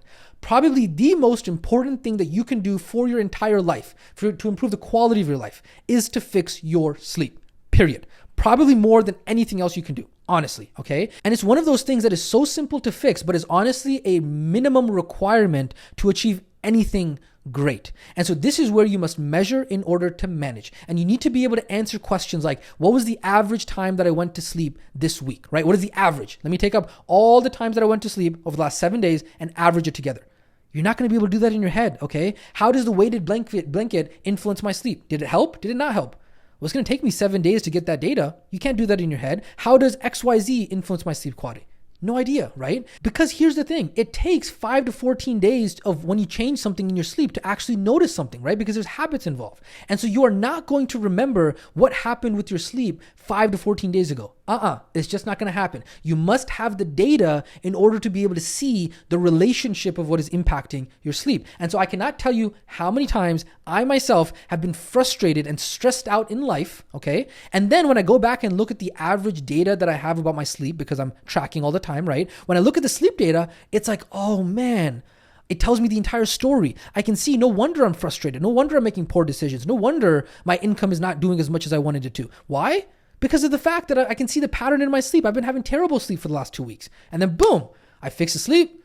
Problems get fixed, okay? And then same thing with sleep experiments, right? If you're gonna run a sleep experiment to see, hey, temperature changes, mattress changes, pillow changes, all that kind of stuff, if you're gonna be experimenting, you gotta have the data. How do you think I learned what actually works and what doesn't work, right? How do you think we put together this entire training? It's because of years of data, right? Now, I'm not saying you got to have years of data. Don't get overwhelmed with this, but I'm just giving you the importance and the evidence of why it's important to actually track sleep, especially if it's one of the most important, if not the most important things that you can do in your life, right? And so you got to be able to notice, hey, 7, 21, 30 days worth of data to see what is actually impacting your sleep. But the problem that so many people have when they talk about impacting their sleep is that, okay, you know what? They change one variable, like they add a weighted blanket, and then they go ahead and change everything else. They're like, cool, I'm going to change my sleep time. I'm going to change my wake up time. I'm going to add a weighted blanket because, hey, you know what? I'm going to see how the weighted blanket does. And I'm going to change so many variables. And then you don't hold anything constant.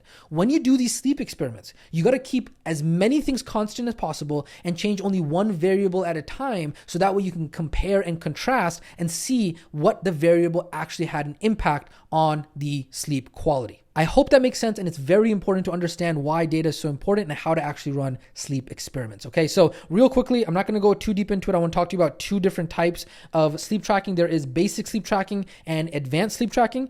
Basic sleep tracking is basically good old-fashioned paper and pen or a spreadsheet to keep track of qualitative metrics around sleep. So answering questions like, hey, how tired was I when I was going to bed? 1 out of 10. What time did I go to bed? What time did I wake up? How prepared was I for bed? How did I feel when I woke up? What current sleep experiment am I running? All of that kind of stuff. That is basic sleep tracking. Again, that can happen via pen and paper or via a spreadsheet. All of that is possible. There is a basic version of sleep tracking in the Becoming Tracker, and there is also going to be one that we recommend for you inside of the activity for this training, okay? Now, the cons of basic sleep tracking is that it does not allow you to get more exact data points around like heart rate, sleep cycles, deep sleep, REM sleep, and all that kind of stuff. However, it is still extremely beneficial. And like I said, we will be talking about it more inside of the activity for this training, okay? Next up, advanced sleep tracking. What is advanced sleep tracking? Advanced sleep tracking is when we use a device in order to get more specific data about what happened in our sleep. Now, why is this good? The reason why it's good is because when you go to sleep, it's kind of like a black box. You have no memory of what happened throughout the night, right? You go to sleep, you wake up and you're like, what the heck happened? I might as well have just like went sleepwalking and like roamed around my community and then came back and slept. I have no idea what the heck happened, right? But when you use a device that is tracking your heart rate, your sleep cycles, what time, like when you're awake, when you're sleeping, all that kind of stuff, it gives you a better understanding of the details around your sleep, right? Now, what about how to actually do advanced sleep tracking, right? So there are many different sleep trackers on the market. Some examples of sleep trackers include the Oura Ring, Whoop Band, Apple Watch, Fitbit, many others. Question, are sleep trackers 100% accurate? Nope. They are all inaccurate, some more than others. So what's the point if they are inaccurate? Well, like we talked about in previous trainings, the point in science to have a tool is that as long as it is consistently inaccurate, we can at least start to build progress off of that, right? So as long as we are getting insight, we don't need it to be 100% accurate. This is very important, okay? What about all of those apps like that track the movement of the mattress? So I put the phone on my mattress and then I go ahead and use that as a tool. That is not one that I recommend. The reason why is because it needs to be consistently inaccurate. And the thing about those apps and like gyroscopes with mattress sensors and all that kind of stuff, it's not consistently inaccurate. Like sometimes you get some crazy information. It doesn't make any sense. And so that's why I do not recommend it to students, okay? The question you might ask, well, Coach Yasin, what do you use? Well, I personally use an Oura Ring. Okay, so this is what it looks like. It's made by a company called Oura. It's very sleek. It's possible to wear all day long if you wanted to. My wife and I actually both use it every single night. It's actually, here's a funny thing. It's actually helped us with our marriage a lot because we can actually see the sleep score of the other individual and we can see if they're going to be cranky or not. And so it helps with that, just as a side note. But really what the Oura Ring does, and this is only for Oura, I don't know how Apple Watch and that kind of stuff works, but what it does is it actually gives you a readiness score and a sleep score every single morning. So you wear it at night and it'll give you a readiness score based off of a lot of different factors and a sleep score based off of a lot of different factors. And the cool thing about these things is that it'll actually start to predict when you are actually going to be getting sick. It'll actually predict when your body is healthy and recovered, so that way you can push harder in the day. It's a very, very, very good tool. I found that it's extremely valuable as a tool. It'll actually track things like resting heart rate, lowest heart rate, HRV, body temperature, total sleep time, awake time, light sleep, deep sleep, REM sleep, sleep efficiency. so many other data points, right? And this is what it'll look like basically when you wear it at nighttime. And it'll give you all of these data points right here. And it'll actually break up like, hey, you went to sleep here at 8:51, you woke up at 4:42, right? And then this was the breakdown of how much time you spent in REM, light, and deep sleep. And so all of those data points that I talked about earlier when I said, hey, my wife gets 2 hours of deep sleep, I get 2 hours of REM sleep, all that kind of stuff, it comes because we have devices like this, okay? And so when we do basic sleep tracking, where I wouldn't actually know like what time I actually went to sleep, right? I know what time I got to bed, but what if it took me 20 minutes, 30 minutes to go to sleep? Well, the Oura Ring will tell me, hey, this is how long it took you to go to sleep. You were awake for this amount of time, XYZ. It's very beneficial, okay? Now, question, do you have to use an Oura Ring? Absolutely not. All I am doing is sharing with you what works for me and what it is that I do. And a side note for this is that I actually have version 2 of the Oura Ring. Since then, I think version 3 has come out. They've made some changes. I looked at the changes. They weren't really worth it for me to upgrade. But I just want to go ahead and let you know, if you decide to explore an Oura Ring, there are some updated versions that I'm not as familiar with. But Oura Ring, I like it. I like mine. My wife's is awesome too. And we love it. But having said that, and this is a very big but, I want to go ahead and warn you here, okay? Before you go out and say, cool, I'm going to just go ahead and obsess over sleep tracking and advanced sleep tracking. Advanced sleep tracking is absolutely a double-edged sword. For a lot of people, I'm telling you right now, for a lot of people, it'll actually do more harm than good. Why? Because of the effect of the mind and of the placebo. If you wake up and your Oura Ring tells you that, oh, you know what, you slept poorly last night, or hey, you know what, your sleep score is like 50 or whatever, right? All of a sudden, if you start to have that as the belief that all of a sudden, I'm going to have poor sleep today, then it can actually mess you up, where maybe the Oura Ring was off that day. Maybe it wasn't as accurate. Maybe it missed some stuff, and it does do that, right? And so all of a sudden, you now have a terrible, tired day. And this is very important to know, is that for somebody who is not very advanced in their skill set of learning sleep, right? I've been doing this for 15 years now. So for me, when I wake up and I see my sleep score and I see the metrics on my Oura Ring, I can see it as a data point. I don't take it on as a belief. I just see it as like, okay, cool. It's a tool. I use it as a data point. It doesn't influence my belief about what it is that is going to happen for the rest of the day, okay? For some people, even if they are advanced in sleep, it still messes with their head. And so there are a lot of pros and a lot of cons. And so you ultimately have to find what works best for you. I know a lot of people, I've talked to a couple, even research scientists in sleep, and they're like, nah, dude, I just don't use sleep trackers because they mess with my mind. So be it. For me, it works. It doesn't work for everyone. So just a very important note to understand when it comes to advanced sleep tracking. And so with that being said, ladies and gentlemen, the how of sleep, that was the 6 topics. Again, remember, we've already talked about the big 3. That was the other topics. And then these were the 6 topics that we want to talk about within the how of sleep. So you can really see sleep, we definitely don't learn about it enough when it comes to school or anything like that. Okay. Now, having said that, guess what? We are now done through 5 of the 6 W's of sleep. And so the last one that we have to cover is now just the who of sleep that we'll be able to knock out pretty quickly here, okay? Now, before we do that though, I want to go ahead and do another pulse check.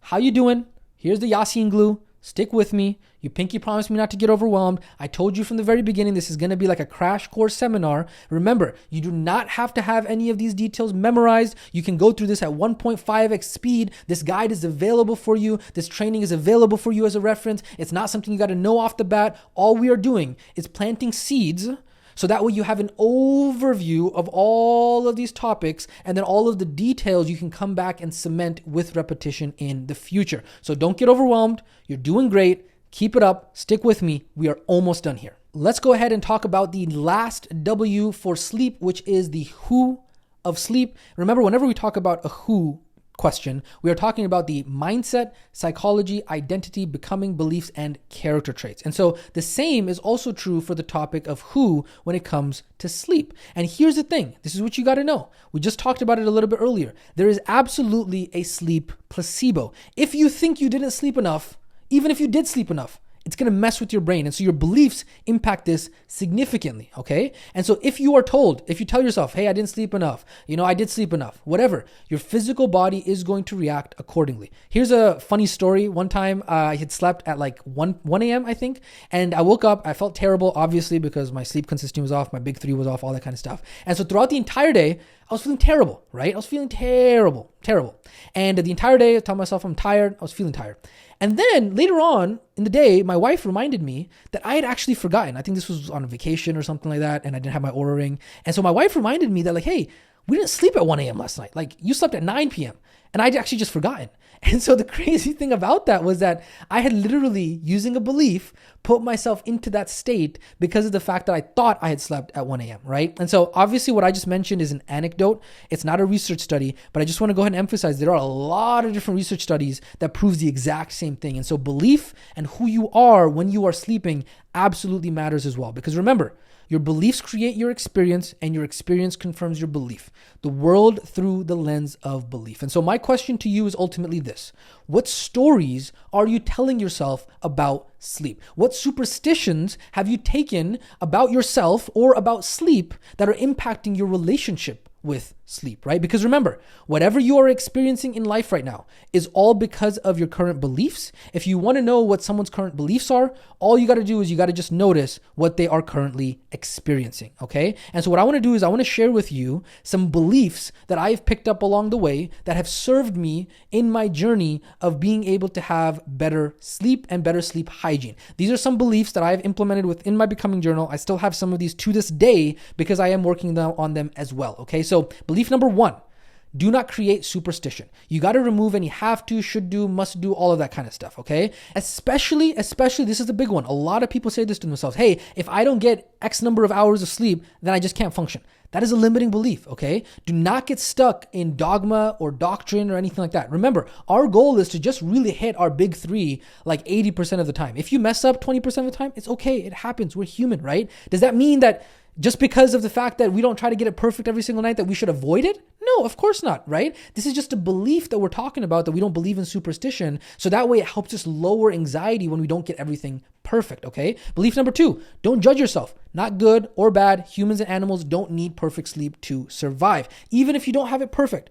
Judging ourselves only causes us major anxiety, which only actually gives us worse sleep. And so just remember, animals literally have to wake up in the middle of the night to protect themselves from predators, and they can function normally, and so can you, okay? Here's another one.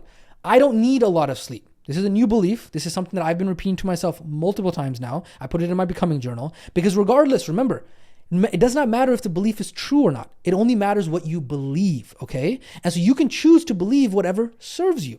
And so this is one of those beliefs that if you believe, hey, I'm one of those people that doesn't need a lot of sleep. What it does is it lowers your anxiety on the days that your perfect preparation doesn't actually happen. Now, does that mean that just because I believe that I don't need a lot of sleep, that I should start sleeping only like 4 hours a night or like 1 or 2 cycles a night?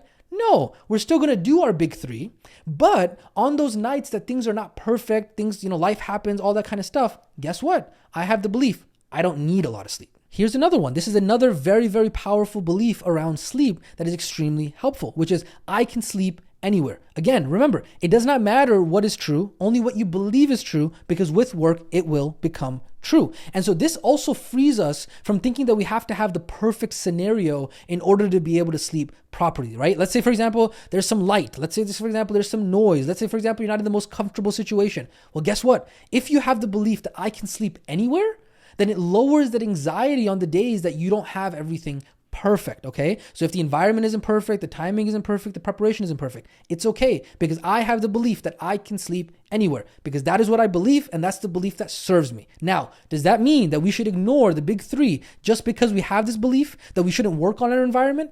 No, all we are doing is having these beliefs that serve kind of like backup plans just in case everything doesn't come out perfectly. We have these beliefs that help us on those days to lower that anxiety, okay? Other beliefs, 90% of the benefit comes from just being inside of a dark room. This is a great belief to have. I know I said 80% above, but if you can even tell yourself like, hey, 90%, 95%, right? A lot of the benefit just comes from being in a dark room. Then guess what? If you're in a dark room, it doesn't matter if you're able to sleep or lot or literal or how you feel. Hey, I got 90% of the benefit. That's a belief I have. I believe it. Last 2 quick beliefs that are helpful throughout this entire process. Working hard all day helps you sleep. This is a belief that is very helpful because then throughout the day, you will push yourself to work harder. You just want to make sure that you do not push yourself too hard 3 to 4 hours before sleep, like we talked about in the sleep prep. But again, very, very good belief to have. And then another good belief, have the belief that weekends and weekdays are all just days. Because a lot of people have this ingrained belief that somehow weekends are different than weekdays. And what they do is they act according to this belief. And so all of a sudden when the weekends come,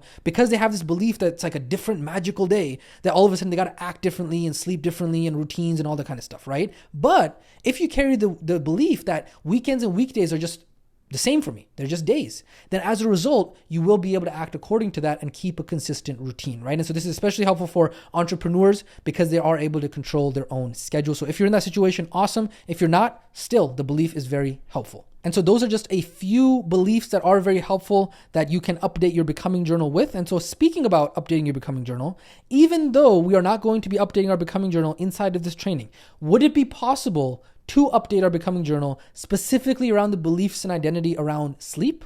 Absolutely. Is this going to be something that you can do for yourself? Absolutely. Is this going to be something that you can have your students do as an activity? Absolutely. And so like I said, even though it's not something that we are going to be doing as an activity, 100%, if you find yourself being somebody who has an identity that specifically struggles around sleep, maybe even more than nutrition, maybe even more than movement, maybe this is an identity that you can work on building and fixing your beliefs around this, right? What does the identity look like for somebody who actually enjoys going to bed early? What would the beliefs look like for somebody who actually prioritized sleep in their life, right? And so these are very, very, very important questions that you can ask yourself and building an identity around sleep. Because remember, ultimately, like we've talked about it many, many, many times before, version 1.0 self, your identity created your current situation. And so if you feel like you're somebody who is just not able to sleep early, right? In addition to the big three and the tactics that we talked about, remember, it's not just about the doing. All of that, the tactics is the doing. You got to also look at the being, like we've talked about many times before. So we're not discrediting the doing, but the being is also a very important priority. And so that is why you want to look at that when we talk about the sleep and who you are being with your relationship with sleep. And so that, ladies and gentlemen, that is where we want to go ahead and bring it all together as we start to close out this training. Woof, dang.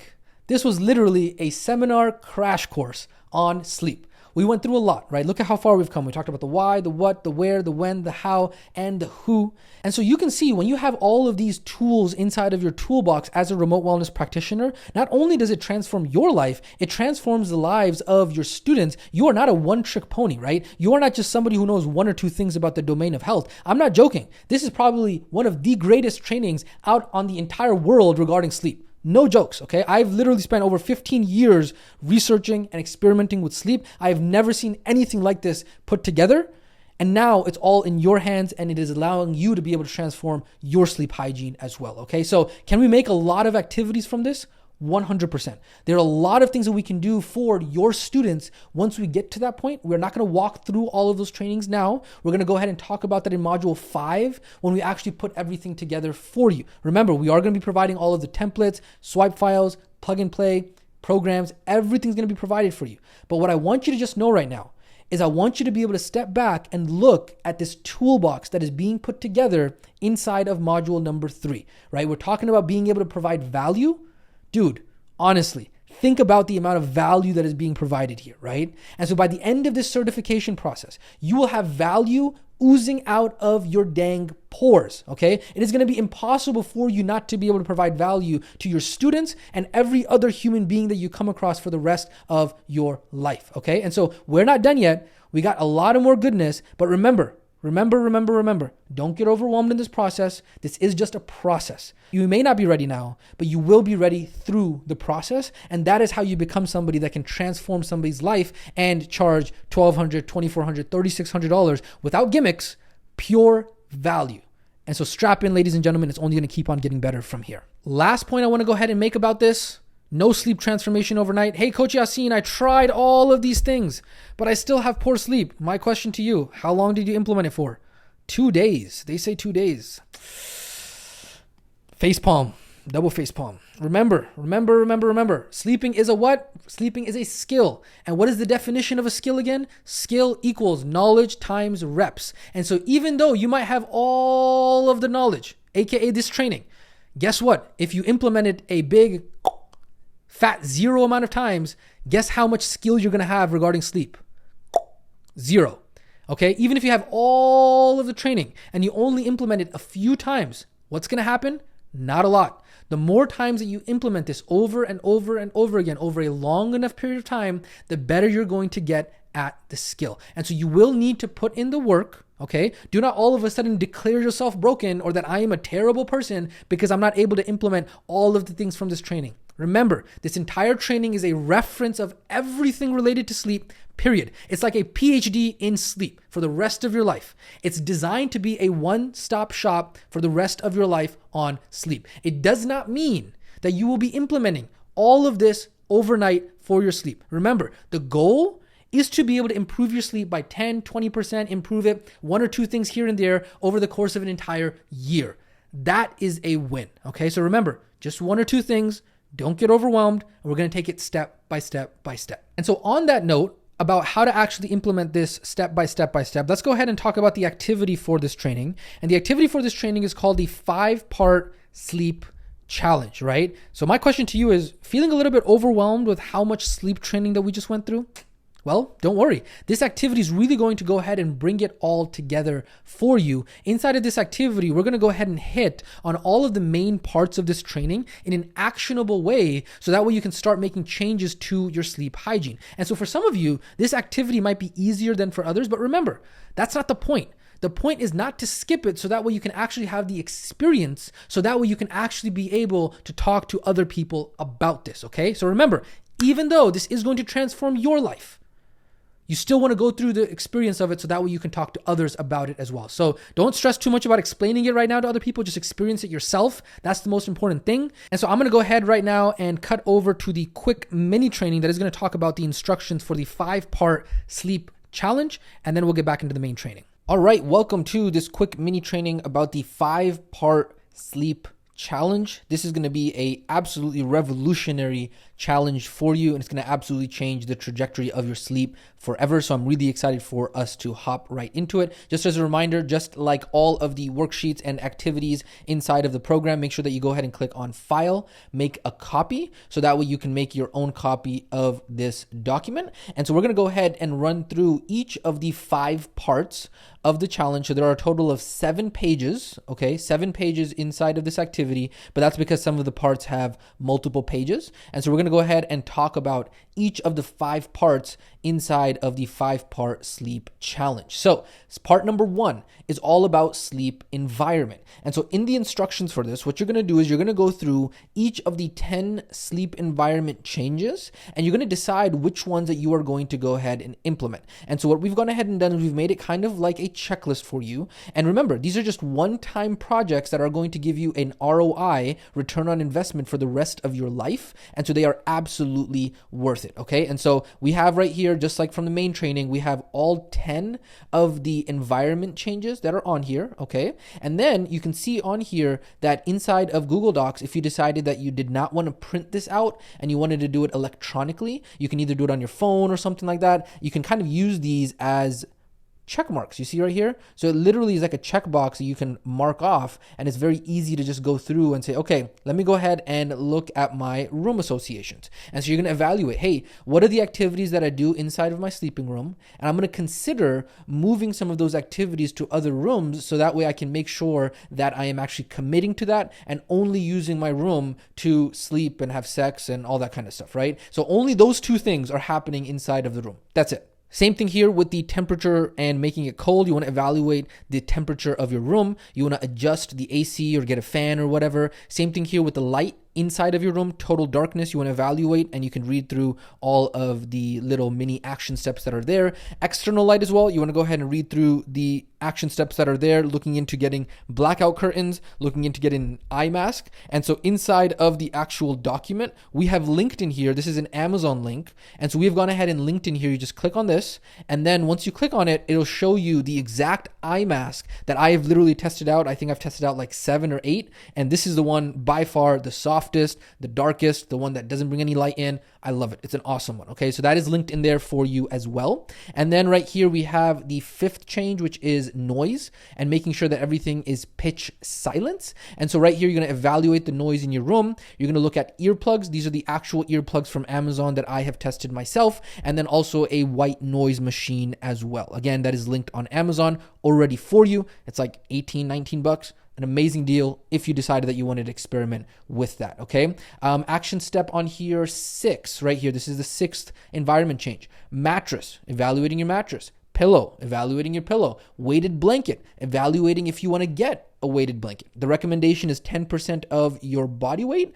or sometimes a little bit less. Sometimes you can get away with like 7 or 8% of your body weight as well. You can always test, return, that kind of stuff. Again, inside of the actual training guide, inside of the actual activity guide, I do have it linked. This is an Amazon link. This is the exact one that I use, so that way you have a reference. It is linked for you inside of the actual guide, so you don't have to go out and try to find one if you want to go ahead and use the exact same one. I've already tested it, okay?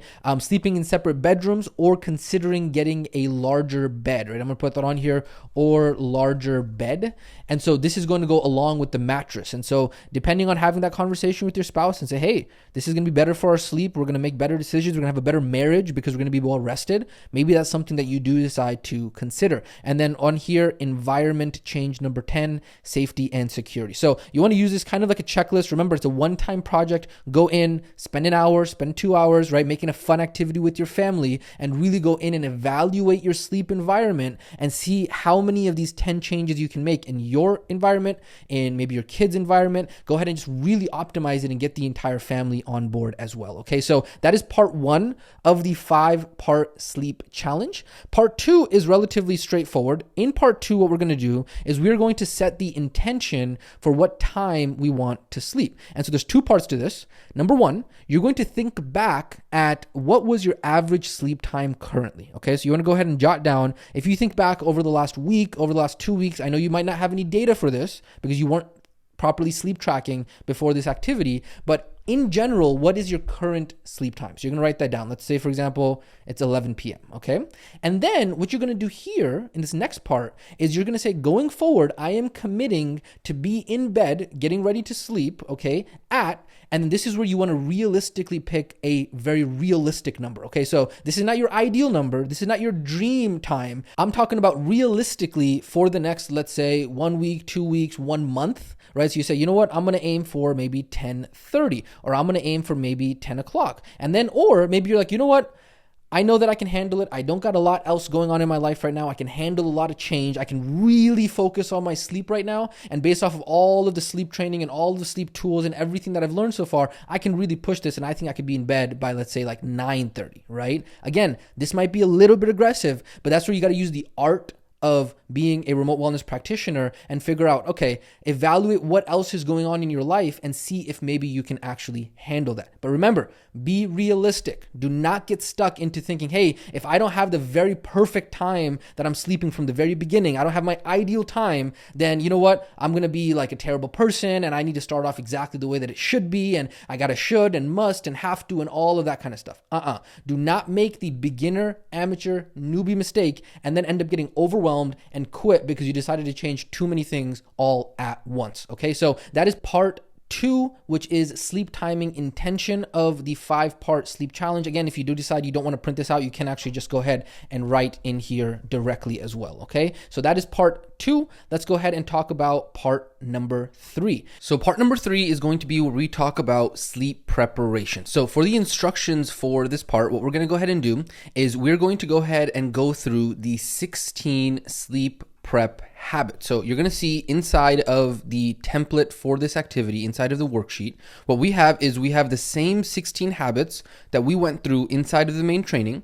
And what we've gone ahead and done is this is the simplified version. So if you remember in the main training, we have all of the details underneath every single one of the habits and the time of day. So during the day prep, you see there are the 5 during the day prep ones right there. And then for the 3 to 4 hour ones, we have the 3 to 4 hours before bed.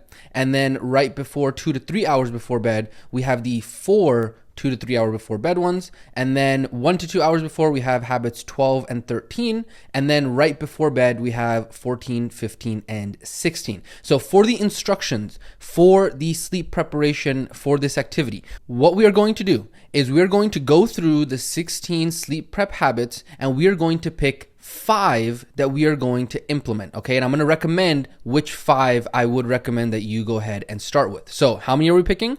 Maximum 5. I'm going to make this very clear. Maximum 5, okay? Not 10, not 12, not all 16. We're going to pick a maximum number of 5. And the ones that I'm going to recommend are going to actually be very easy to do so that way we can actually commit to them and stick with them, okay? So we're going to go through this now. But remember, we're picking a maximum of 5. That's it. don't get overwhelmed. Don't let your students get overwhelmed. Don't let your family get overwhelmed. Don't let your kids get overwhelmed. It needs to be simple, all right? So let's go ahead and go through the sleep preparation portion of this. So during the day prep, remember we went ahead and talked about 5 different habits here.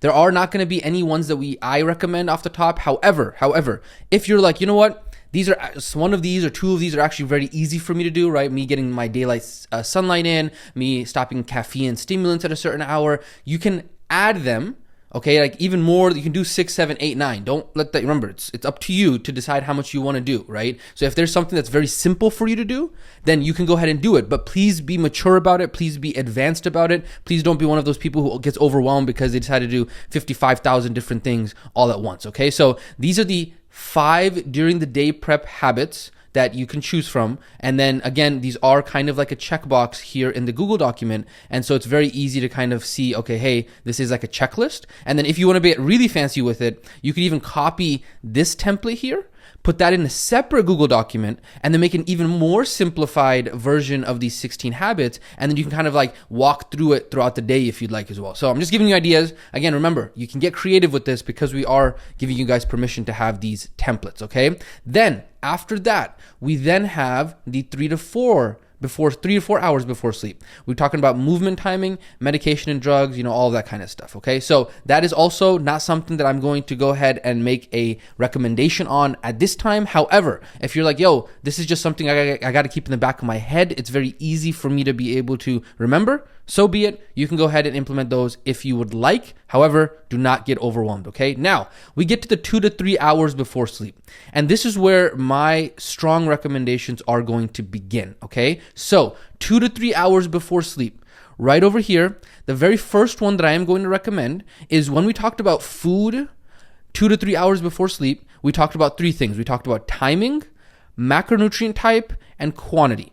My recommendation is for now, as you are getting started, as you are building these habits, don't worry too much and don't freak out too much about the macronutrient type or the quantity. It's not that big of a deal. The biggest thing that does matter is the timing. And so what you want to do is you want to decide and commit to what time you are going to stop eating in the evening.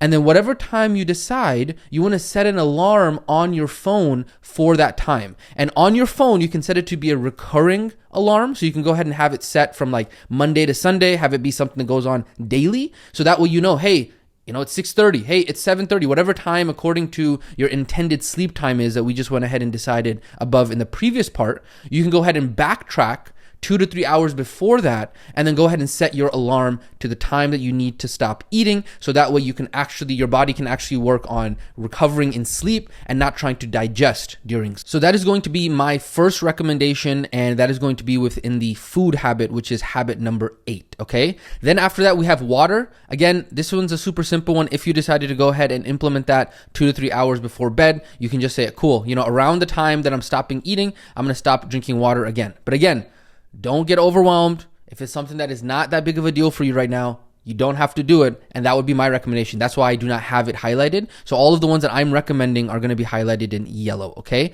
Now, next one. And this is kind of like a one-time environment-esque type of project. And that's why I would highly recommend this, is that light bulbs. You're going to evaluate color temperature and brightness. And so what you're going to look at is you're going to look at, based on your home lighting situation, how can you use different lights once the sun actually sets, and especially 2 to 3 hours before bed. So let me give you an example so this really hits home. My wife and I, we have a system where after the sun sets, and especially 2 to 3 hours before bed, inside of our kitchen, I didn't want to replace all of the light bulbs inside of the kitchen. We have a lot of light bulbs in the kitchen, right? And some of them are white light and like tube lights and all this kind of stuff, okay? And so what we do is 2 to 3 hours before bed, rather than using the kitchen lights, which are very white light, they are going to inhibit melatonin and all that kind of stuff, we actually use the hallway light next to the kitchen. And so it's enough light that is enough for us to actually do what we need in the kitchen. And the color temperature is more yellowish. And so therefore we don't actually mess up our eyes 2 to 3 hours before we go to bed. Now, how long did that take us to implement?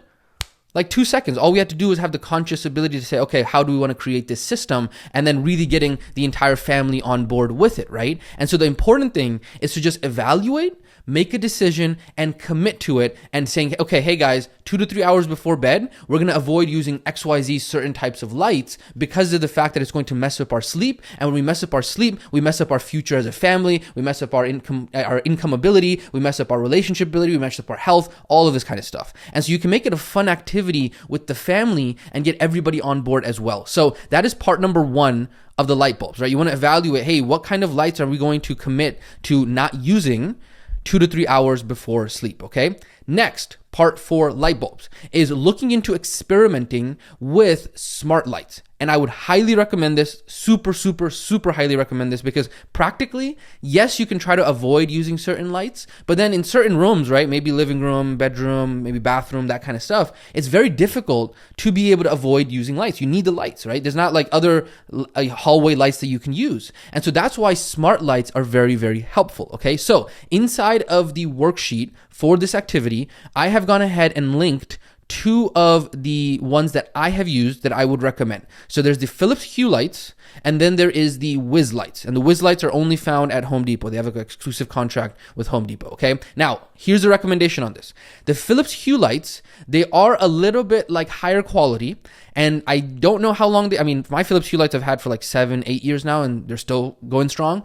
Wiz lights I actually just purchased last year, so I'm not sure if they're gonna last like 10 years long. However, when I first initially, I only wanted to get like 4 or 5 bulbs like 7-10 years ago. I got Philips Hue lights, but Philips Hue lights do cost a pretty penny, okay? I think they're like 40 or 50 bucks a bulb. Don't quote me on that, but I think off the top of my head, they're pretty expensive, okay? So I do have some Philips Hue lights, okay? However, when we moved into our bigger home last year, what I did was I was like, yo, I don't want to dish out, a couple grand, or I think it was gonna be like 5 or 10 grand or something, just on lights, right? And so initially I was like, do I want to do that? Maybe. Do I not want to do that? Maybe, right? So I went ahead and researched, and there's these Wiz lights that I think now like Philips, the company, has bought this company or something. But Wiz lights are like, I think like 1/5 the price, and they're exactly the same thing. Okay. And so they're literally the same thing, and they allow you to adjust the color temperature and the brightness, and they have an app with the schedule and the rhythm and all that kind of stuff. Exactly the same thing. And I've gone ahead and linked that for you over there so you guys can check those out as well. And so I would highly recommend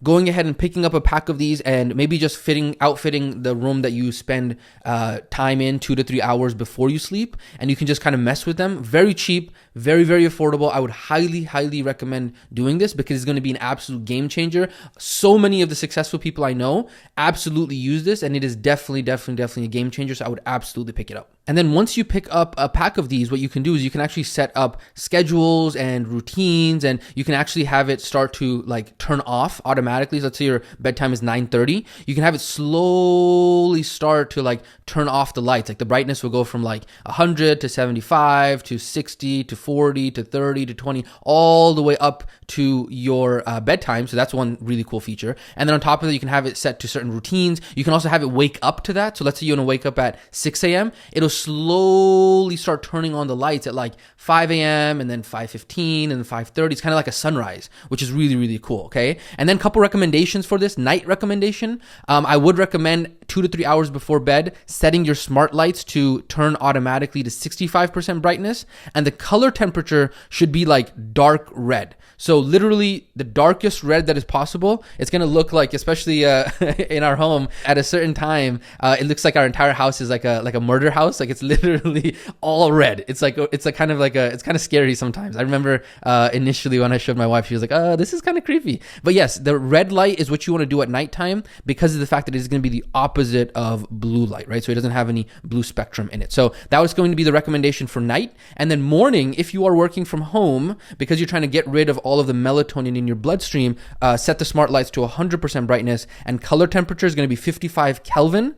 And basically daylight. So you're making it daylight inside of your home, okay? And that's what you can do with the smart lights. So that is the light bulbs. Like I said, it is a one-time project that I would highly recommend. That is going to be something that you want to go ahead and do. Next up is blue light, habit number 11. You want to go ahead and set up night shift on your phone to turn on automatically 2 to 3 hours before sleep. Here's the thing with all of these things, right? Even with the smart lights, even with a lot of these things, we want to automate them so that way we don't have to think about them, okay? And so same thing with night shift. Night shift on your phone, whether that be Android or iPhone, you can actually have it set up so it turns on at a certain time. Why would you want to have to think about it when it just turn on at the desired time that you want it to, okay? So that's number one.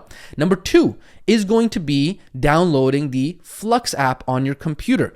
I'm telling you, this is an absolute game changer. I've been using this for like 10 plus years now, and it's like day and night difference when you use it and you don't use it. And when you're not using it, you don't even realize. You're just like, okay, your eyes are squinting, the light's going in your eyes. But then when you start using the Flux app, it's like, man, how did I live before this dang app? It's really, really, really, really good.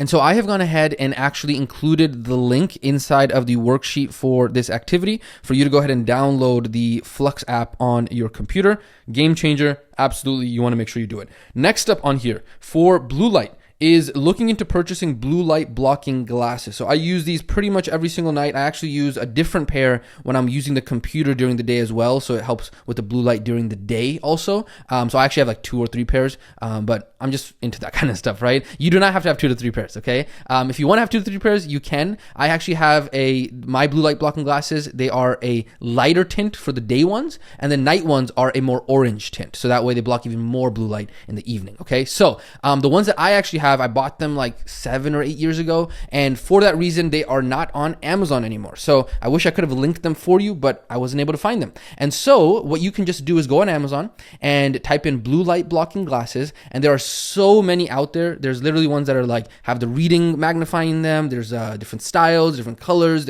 Nowadays it's just like there's so many of them, and so you can go ahead and pick up a pair pretty cheap. I think they're like 10, 15, 20 bucks. Do not get fooled. I know there are some like designer luxury ones that sell for like 80, 100, 200 bucks. They're literally all the same thing. It's such a simple tool. And so that way, with the light bulbs, color temperature, with the night shift on your phone, with the Flux on your computer, and the blue light blocking glasses, you're setting yourself up for the most amount of protection when it comes from these things that are going to inhibit and mess up your sleep. Okay, so that is habit number 11. And those really are my 3 recommendations inside of 2 to 3 hours before sleep. Okay. Next up, real quick, let's go ahead and hop over to 1 to 2 hours before sleep and talk about my recommendation here. Now, obviously, you can go ahead and try to avoid mental stimulation 1 to 2 hours before bed. Absolutely. You can go ahead and do that. Again, it's not going to be something that I have you focus on. It's not going to be something that you actually spend attention on doing. However, if it's something that you want to have in the back of your head, by all means, go for it. However, if you notice that even 1%,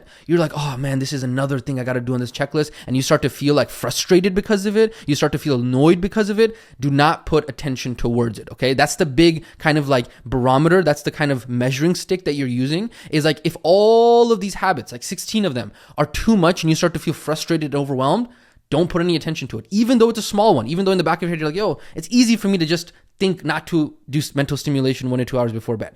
Don't put attention to it if you find yourself getting overwhelmed, okay? So that's why you can just stick to the 5 and just stick to the recommendations and then work on adding those other ones in the future, okay? So the second one on here though is the one that I would recommend right here, okay? So 1 to 2 hours before sleep. The power down hour, this, ladies and gentlemen, is a game changer, okay? So what you want to do is you want to set an alarm for when you are going to do your power down hour, your disconnect protocol, right? And you're going to do that 1 hour before your sleep intention time. So remember, we have that sleep intention time that we decided up there. You're going to set an alarm for this for this power down hour, okay? And then as soon as that alarm goes off, you know, hey, time to turn off the electronics, time to start winding down, start to put everything away. Like as soon as it goes off, boom, just shut it off. Everything. Just shut everything off and start your disconnect protocol. Start your routine for how you start to wind down to prepare your mind and body for sleep, okay? Then the other thing that you can do is, in addition to the alarm,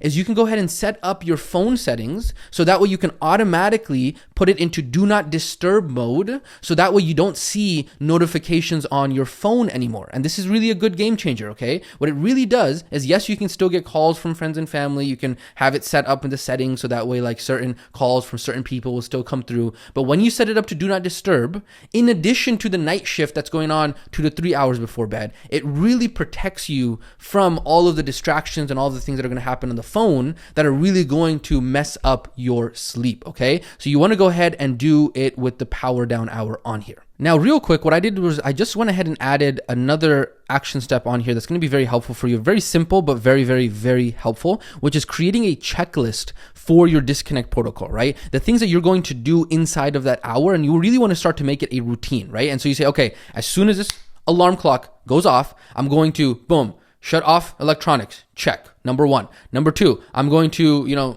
go take a hot bath or hot shower or whatever, maybe, right? I'm going to get out my becoming journal. I'm going to, right? These are the 6 things that I specifically do at exactly 7:30 p.m. or 8:30 p.m. or 9:30 p.m. every single night as soon as this alarm clock goes off. And it becomes this automatic response. Boom, alarm clock, boom, execute this disconnect protocol, execute this power down hour. And so you want to make that checklist so you can start to program your mind, your body, and your nervous system to really go ahead and execute on this checklist. So that way it's literally just priming you to be able to go to sleep. Okay. So that is going to be one that's very important for this section. Okay. So that is going to be my 4th recommendation. And then finally, we have right before sleep. Right here, we talk about bathroom before sleep. Again, if this one is easy for you, if it's not something that takes up too much bandwidth, you can go ahead and implement that. Activating other tools, again, not something you're going to focus on too much. Obviously, if you set up your AC and all that stuff from the environment, go ahead and use that, right? However, the one that I would recommend testing out for the sake of this activity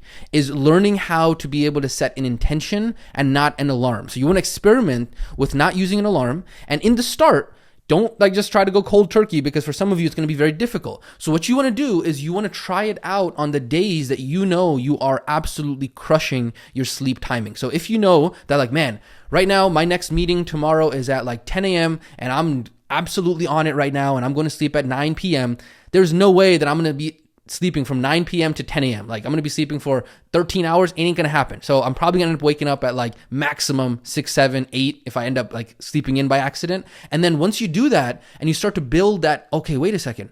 Even though I thought I was going to sleep until 8 a.m., I actually ended up waking up at 4 a.m. I ended up waking up at 5 a.m. And so all of a sudden you get this confidence that, okay, wait a second, I'm starting to understand. It's like a skill. It's exactly like a skill, right? I'm telling you right now, being able to wake up without an alarm is a skill. And do you remember what the definition of a skill is? It's knowledge times reps. Okay. So you got the knowledge. I'm giving you the knowledge right now, but then you got to put in the reps in order for you to get used to what it is to wake up without an alarm. And so then the more confidence you get, you start to get an idea. Okay, this is when I can use an alarm clock. This is when I shouldn't use an alarm clock. This is what allows me to be able to have the confidence to not to use an alarm clock. And this is when I know, hey, in these situations, when I'm feeling this way, when I'm going to sleep at this time, when this is going on, I need to use an alarm clock. So I'm willing to forfeit the consequences of waking up in the wrong sleep schedule because of the fact that I know that this is important for me to wake up to, right? And so that way you can acquire that skill of when to use an alarm clock and when not to use an alarm clock. And so that would be the 5th habit that I would recommend that you go ahead and experiment for this challenge. So beautiful. I know this section was a little bit longer, but there's a lot of really, really juicy, valuable action steps here in sleep preparation. So that is part number 3. And then we go into part number 4, which is sleeping techniques. So in here, what we're going to do is we're going to experiment with different techniques to fall asleep, as well as different techniques to have non-sleep deep rest. Okay, so if you remember, they're the same technique, right? We're just kind of experimenting with them differently. So what you're going to do for part number 4 is you're going to pick one of the techniques on how to fall asleep. And there are 4 techniques here, right? Audiobook, military, yoga nidra, and self-hypnosis. You're going to pick one of them. It doesn't really matter which one. They're all phenomenal. Remember, don't get overwhelmed. Stick with it. You're just adding one tool to your toolbox. Even if this takes you 1 year, 2 years, 3 years, 5 years, do you plan on sleeping only for the next year? Probably not, right? You're going to be sleeping for the rest of your life, at least every night, right? And so being able to learn this, even if it takes you a long time to learn, is absolutely worth it, right? It's going to be something that serves you for the rest of your life. And so just pick one and then learn it over time, okay? Now, a couple notes on here is that I have gone ahead and for the recommendation that I have, I use this specific Yoga Nidra guided meditation, okay? I've gone ahead and included the YouTube link for it. And I went ahead and included the download MP3 link for this specific self-guided meditation. So that way you can avoid having to go to YouTube in the middle of the night or at nighttime. It's going to be terrible for you to do that because you open up YouTube and all of a sudden you see a video that you like. And then all of a sudden you're on this rabbit hole. I'm not a big fan of it. And so what I did for you guys is we've gone ahead and put together the MP3 versions of it. And we didn't just put together one MP3 version of this. We put together 3 different MP3 versions of this, depending on the quality of the audio. So some people have different amounts of storage on their phone. So we have a 10 megabytes version, a 30 megabytes version, and a 48 megabytes version. So obviously the 48 megabytes version is going to be the highest quality audio. If you have that much space on your phone, go ahead and you can just click this link And then inside of the worksheet, then it'll download onto your phone, okay? And if you have issues with this, you can let us know. But again, this is the one that I personally use and the one that I recommend for the purposes of sleep. Yoga Nidra, this specific one, this specific guided meditation is not specifically for sleep, because at the end they have you like sit up, and then at the end of this they actually have you like like open your eyes and that kind of stuff. So what you can do is you can just follow this Yoga Nidra guided meditation, and you can do it up until the very end. So you can do, I think it's about 20 minutes. You can do probably like 15 minutes of it, and then you can set it to just turn off automatically, and then you can just fall asleep after that, right? So that's if you wanted to do Yoga Nidra. You don't have to do Yoga Nidra if you don't want to, right? You can do maybe this military sleep exercise. You can do the audiobook technique. You can do the self-hypnosis one. I've gone ahead and linked for you the Reverie app on there as well. You can also YouTube self-hypnosis for other ones, okay? So again, you're going to go through this. You're going to pick one. And then once you've mastered one over the next couple weeks or over the next couple months, then you can experiment with another one, okay? Remember, these are just tools in the toolbox. Do not get overwhelmed, please, please, please, please, please, please, okay? Next up on here is you're going to experiment with NSDR. So you're going to pick one of the methods of NSDR, which, surprise, surprise, they're exactly the same as the ones part of the ones that we talked about previously, right? So Yoga Nidra, hypnosis, and power nap. And then what you're going to go ahead and do is you're going to try over the next couple weeks. Remember, you can do this in parallel to your training. It's not like you got to stop the training and then all of a sudden do this. Well, if you did that, then you probably wouldn't be continuing with your classroom for the next like 6 months. Okay. No, don't do that, right? You can do this in parallel. This is just stuff that you're doing in the background as you are continuing to go through trainings. And then that way, once you complete this challenge, you can go in and update us inside of the student community with that as well. So don't just stop trainings because of the fact that you're running a challenge or an experiment or an observation or something like that. Okay. So you can go ahead and start experimenting with these NSDRs, right? And so on here, Yoga Nidra, we already talked about. We have the MP3 versions above.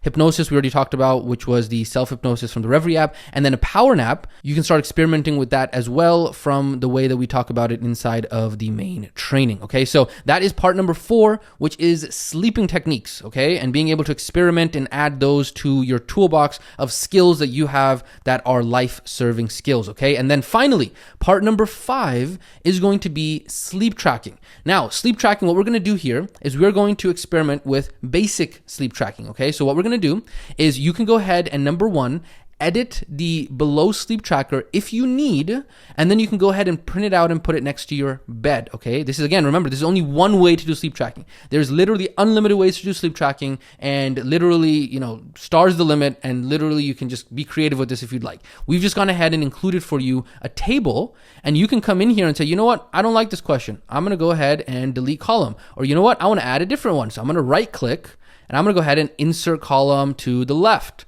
Boom. And then I went ahead and inserted a column. And so you can mess with this and be very creative with it according to what works best for you. Now, also remember, there is a version similar to this inside of your Becoming Tracker. And so if you decide you wanted to update this or edit this, or maybe even edit your Becoming Tracker one, you can do that as well if you would like, in order to actually make them similar. Okay. So you can go ahead and edit this if you'd like. And then what you're going to do is you're going to fill out each evening everything that is on the right side, and then you're going to fill out everything that is on the left side of this black line in the mornings. And so this black line represents the evening part, right? So, hey, did I prep for sleep today? Yes or no? How tired am I going before I go to sleep? What time did I go to bed? And, what notes am I experimenting with tonight, okay? And then this left side of this black line is everything from the morning time, okay? And then, like I said on here for instruction number 3, you can combine this with your Becoming Tracker journal if you would like, okay? So please do not be a remote control student. You want to be more proactive and resourceful for that. Just because we went ahead and gave you this table and you're like, you know what? I was only doing this table, but then I was also doing the Becoming journal tracking, and I was doing both of them at the same time, and now I'm overwhelmed.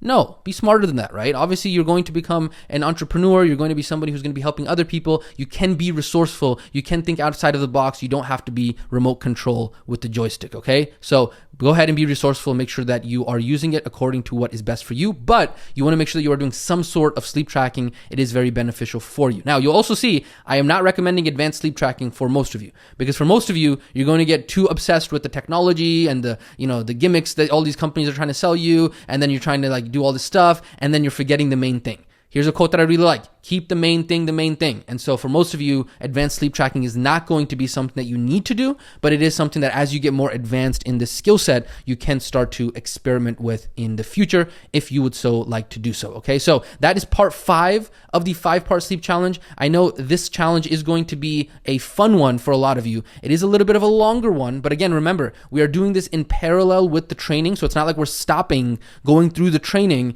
for the next bunch of weeks in order for us to be able to complete these activities. These are just really there for you to start implementing in your life over the next couple of weeks, over the next couple of months, so that way you can have that sleep transformation, and it's something that you are actively working on while you are going ahead and helping others with as well. So a lot of these things I'm still working on myself after doing this for a bunch of years, right? Even though I'm the one who's putting the dang training together for it. And so don't think that you have to have all of this perfect in order for you to be able to help other people with it, okay? So the point is you just have to be on your own journey, and then you're just helping share what is working for you in your own journey, okay? So beautiful. That has been the 5-part sleep challenge activity. With that being said, we're going to go ahead and hop back over to the main training. All right, welcome back from that quick mini training about the 5-part sleep challenge. I'm telling you, do the action steps. It's going to radically transform the trajectory of your entire life, especially this activity. It's a phenomenal activity. So I'm really excited for you to get through it. And so let's go ahead and close out this training here together. Let's go over your community engagement questions. So these are going to be a little bit different than what you might be used to. I want to go ahead and switch it up a little bit here. And so I want you to go ahead and let us know inside of the student community. And for the first question, fill in the blank. I thought this training was blank, or this training for me was blank, right? Go ahead and let us know. Give us some feedback. I thought this training was life-changing, phenomenal, really well built out, I don't even want to give you examples here. Just fill in whatever you think, okay? Pick one of the 2 statements, fill that out, okay? Number 2, what did you like and enjoy about this training? And what did you think about this training as a whole? Okay, that's question number 2. And then question number 3 is going to be, what are some of your biggest takeaways or ahas from this training? Remember, don't give lazy answers. Really want to cement what it is that you learned. This is for yourself as well as for the students and us. We'd love to be able to hear from you. Let's go ahead and talk about action steps inside of this training. We got 4 action steps. Action step number 1, watch and study this training in full. Action step number 2, you want to complete the student engagement question for this training, the one that we just discussed, the 3 of them. Action step number 3, you want to go ahead and complete the 5-part sleep challenge. Okay, so we already talked about that. You want to go ahead and complete that. And then action step number 4, you're going to comment on the 5-part sleep challenge student community post, and you're going to go ahead and let us know 5 things. Okay, you're going to number them. You're going to use the shift or control enter on your keyboard inside of one comment. You're going to number them and let us know. Number 1, what changes did you make to your sleep environment? Number 2, what intention did you set to sleep consistently by what time? Number 3, what changes did you make to your sleep preparation? How was it? How was the power down hour? Number 4, which techniques to fall asleep did you decide to use? What were your results? What did you notice? What NSDR type did you decide to experiment with? What did you notice? Number 5, did you implement some sort of sleep tracking so that you can go ahead and start measuring your sleep? What did you decide to implement for your sleep tracking? And then finally, question number 6, how was your sleep before this challenge and how was your sleep after this challenge? And did you have experience in the past optimizing your sleep before? Okay, so these are the 6 things that we would love to be able to hear from you. Let us know. Really excited for you to knock out these action steps and really absolutely transform your life by optimizing your sleep. This was an awesome seminar-esque type of training. And with that being said, this is Coach Yasin checking out. I will catch you on the next training.